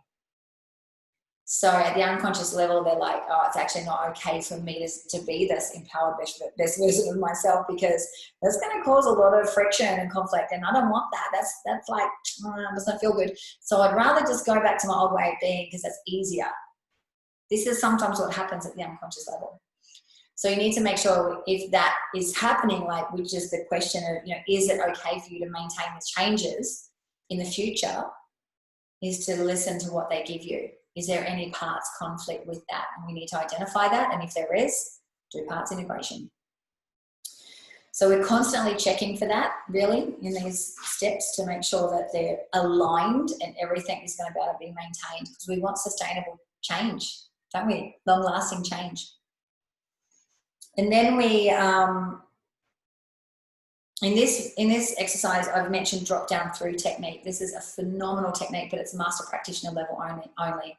So if, for an example, there are emotions that are not cleaned up, it is a technique that allows us to really drop them very deep and to clean it up. So you only get that once you come to master prac. So then at step number 7, I'm on page 130. Step number 7 is prime concerns, and then we have ecstatic state, kinesthetic swish, all of that. Now, you don't need to do all of them, but I recommend that you do most of them. I mean, especially kinesthetic swish, if they can access some feeling. Definitely positive emotions 1, definitely core transformation. They're really phenomenal, as you would have seen. The spinning feelings one is really potent as well, as you saw with Gary. So yeah, you choose which ones you want to use. Any anchoring here if needed. And then that's step number 5. And then step number 6, which I will be dropping the videos in for you, as well as what's missing from this week at the latest Tuesday. I would love to get it in today. So we'll see how I go. But it's all just future stuff. So it's putting the goals into the future. It's changing the values in the hierarchy if we need to. So we recheck in with their values. We look at where they're positioned now, because when you elicited the values in the beginning and you elicit them again now, they're going to be different. They're going to have changed around because we've done a lot of change work. So we want to look and make sure that they are where they need to be to support them to achieve what they want. And so if not, we can move values around. We never move the top value. The top value always stays as it is. And if we move the top value, it can really, really make some not good changes to them, because it's a massive shake-up. Sometimes the number 1 value does move, even in the process of cleaning things up. Tad and Adriana would recommend moving that number 1 value that they mentioned before, moving it back if it does move. So you keep it in position number 1. Adriana decided to change her top value because she was a mismatcher, even though Tad said not to. And she said for a year her life was hell because it's just too much of a radical change. And it really throws the person off center, off what they're, at the unconscious level, what really matters to them. So that's why it's really important to never change that top value and to put it back if it does move. So, yeah. And that's kind of how it all ties together and how it all works.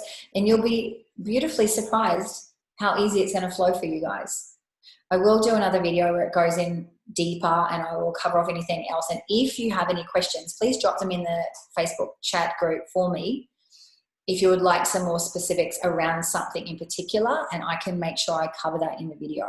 So do that straight after this if you can, so that I can give you the information that you need if you've got any specific questions. How does that feel, guys? That was a lot of information jammed into what was meant to be 10 minutes, like a little bit longer.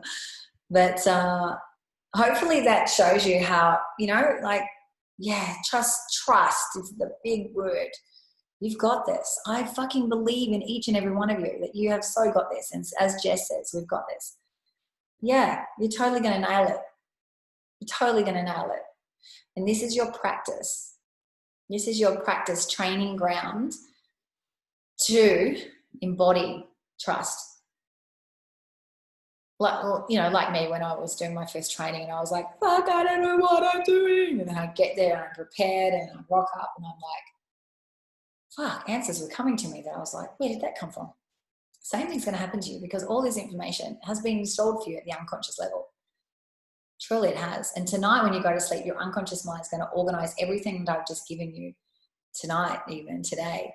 That's going to help you actually wake up feeling confident and knowing that you can trust your unconscious mind, and you can. You don't need to trust my unconscious mind, just trust your own, and know that it will organize it all for you so that you'll know what to access, when to access it, and you'll know exactly the right thing to say when you need it as you're doing your breakthrough with your client. Trust.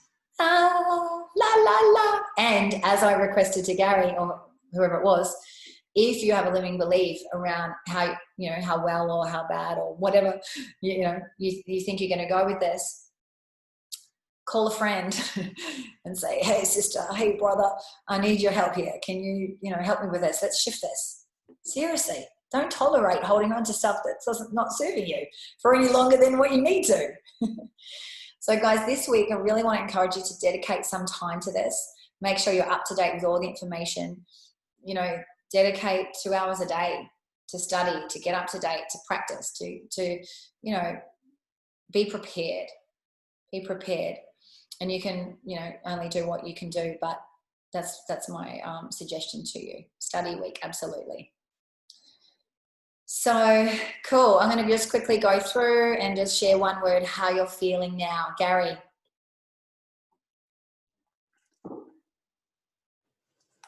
Pink and sparkly. Woo! We like pink and sparkly, don't we? And you're rotating against the direction of the planet. Oh my God, you're a rule breaker. Amazing. Kimmy. A big sponge. A big sponge. Amazing. How does that feel? Sponge.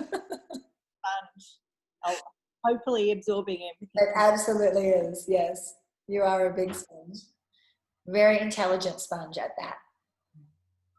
All right, Kylie Kilby. I am feeling calm and tired and excited. Woo! Amazing. Thank you. Donna. Oh, you're muted, babe. Still muted. Of course I'm muted. Calm and quietly confident. Beautiful. And you should be. Yeah. Love it. You did amazing today. I love seeing you. Was it with Kiki? Yeah, you seemed so much more grounded and centered with the technique, with what you were doing. It was beautiful to witness. Good job. Thank you. Megs, actually all of you did, to be honest. All of you did. I felt a real sense of calmness. It was really beautiful. Megs. Fully loaded, confident, and tired. Woo! Love it! Yes. I'm good. I'm excited. I'm ready. Awesome. Yeah, I can see that. Curtis. Confident and tired. Good. Kirsty. Excited. May. Excited. Woohoo! I think the Thank you. process, yeah. And what else? Kiki. Yeah. It's May down. Okay. I feel confident and positive. Thank you. Amazing. That's good. All of you. Kirsty, yay. May, yay. Kiki, yay. It's nice to see the shift in you, Kiki, since when you first jumped on. I'm proud of you guys. Proud of all of you. So I'm going to message you about the breakthrough weekend. So stay tuned for that. And remember, drop your questions in the chat if you have any, and I'll cover them off. And happy days. Oh, whoop, whoop. See you guys.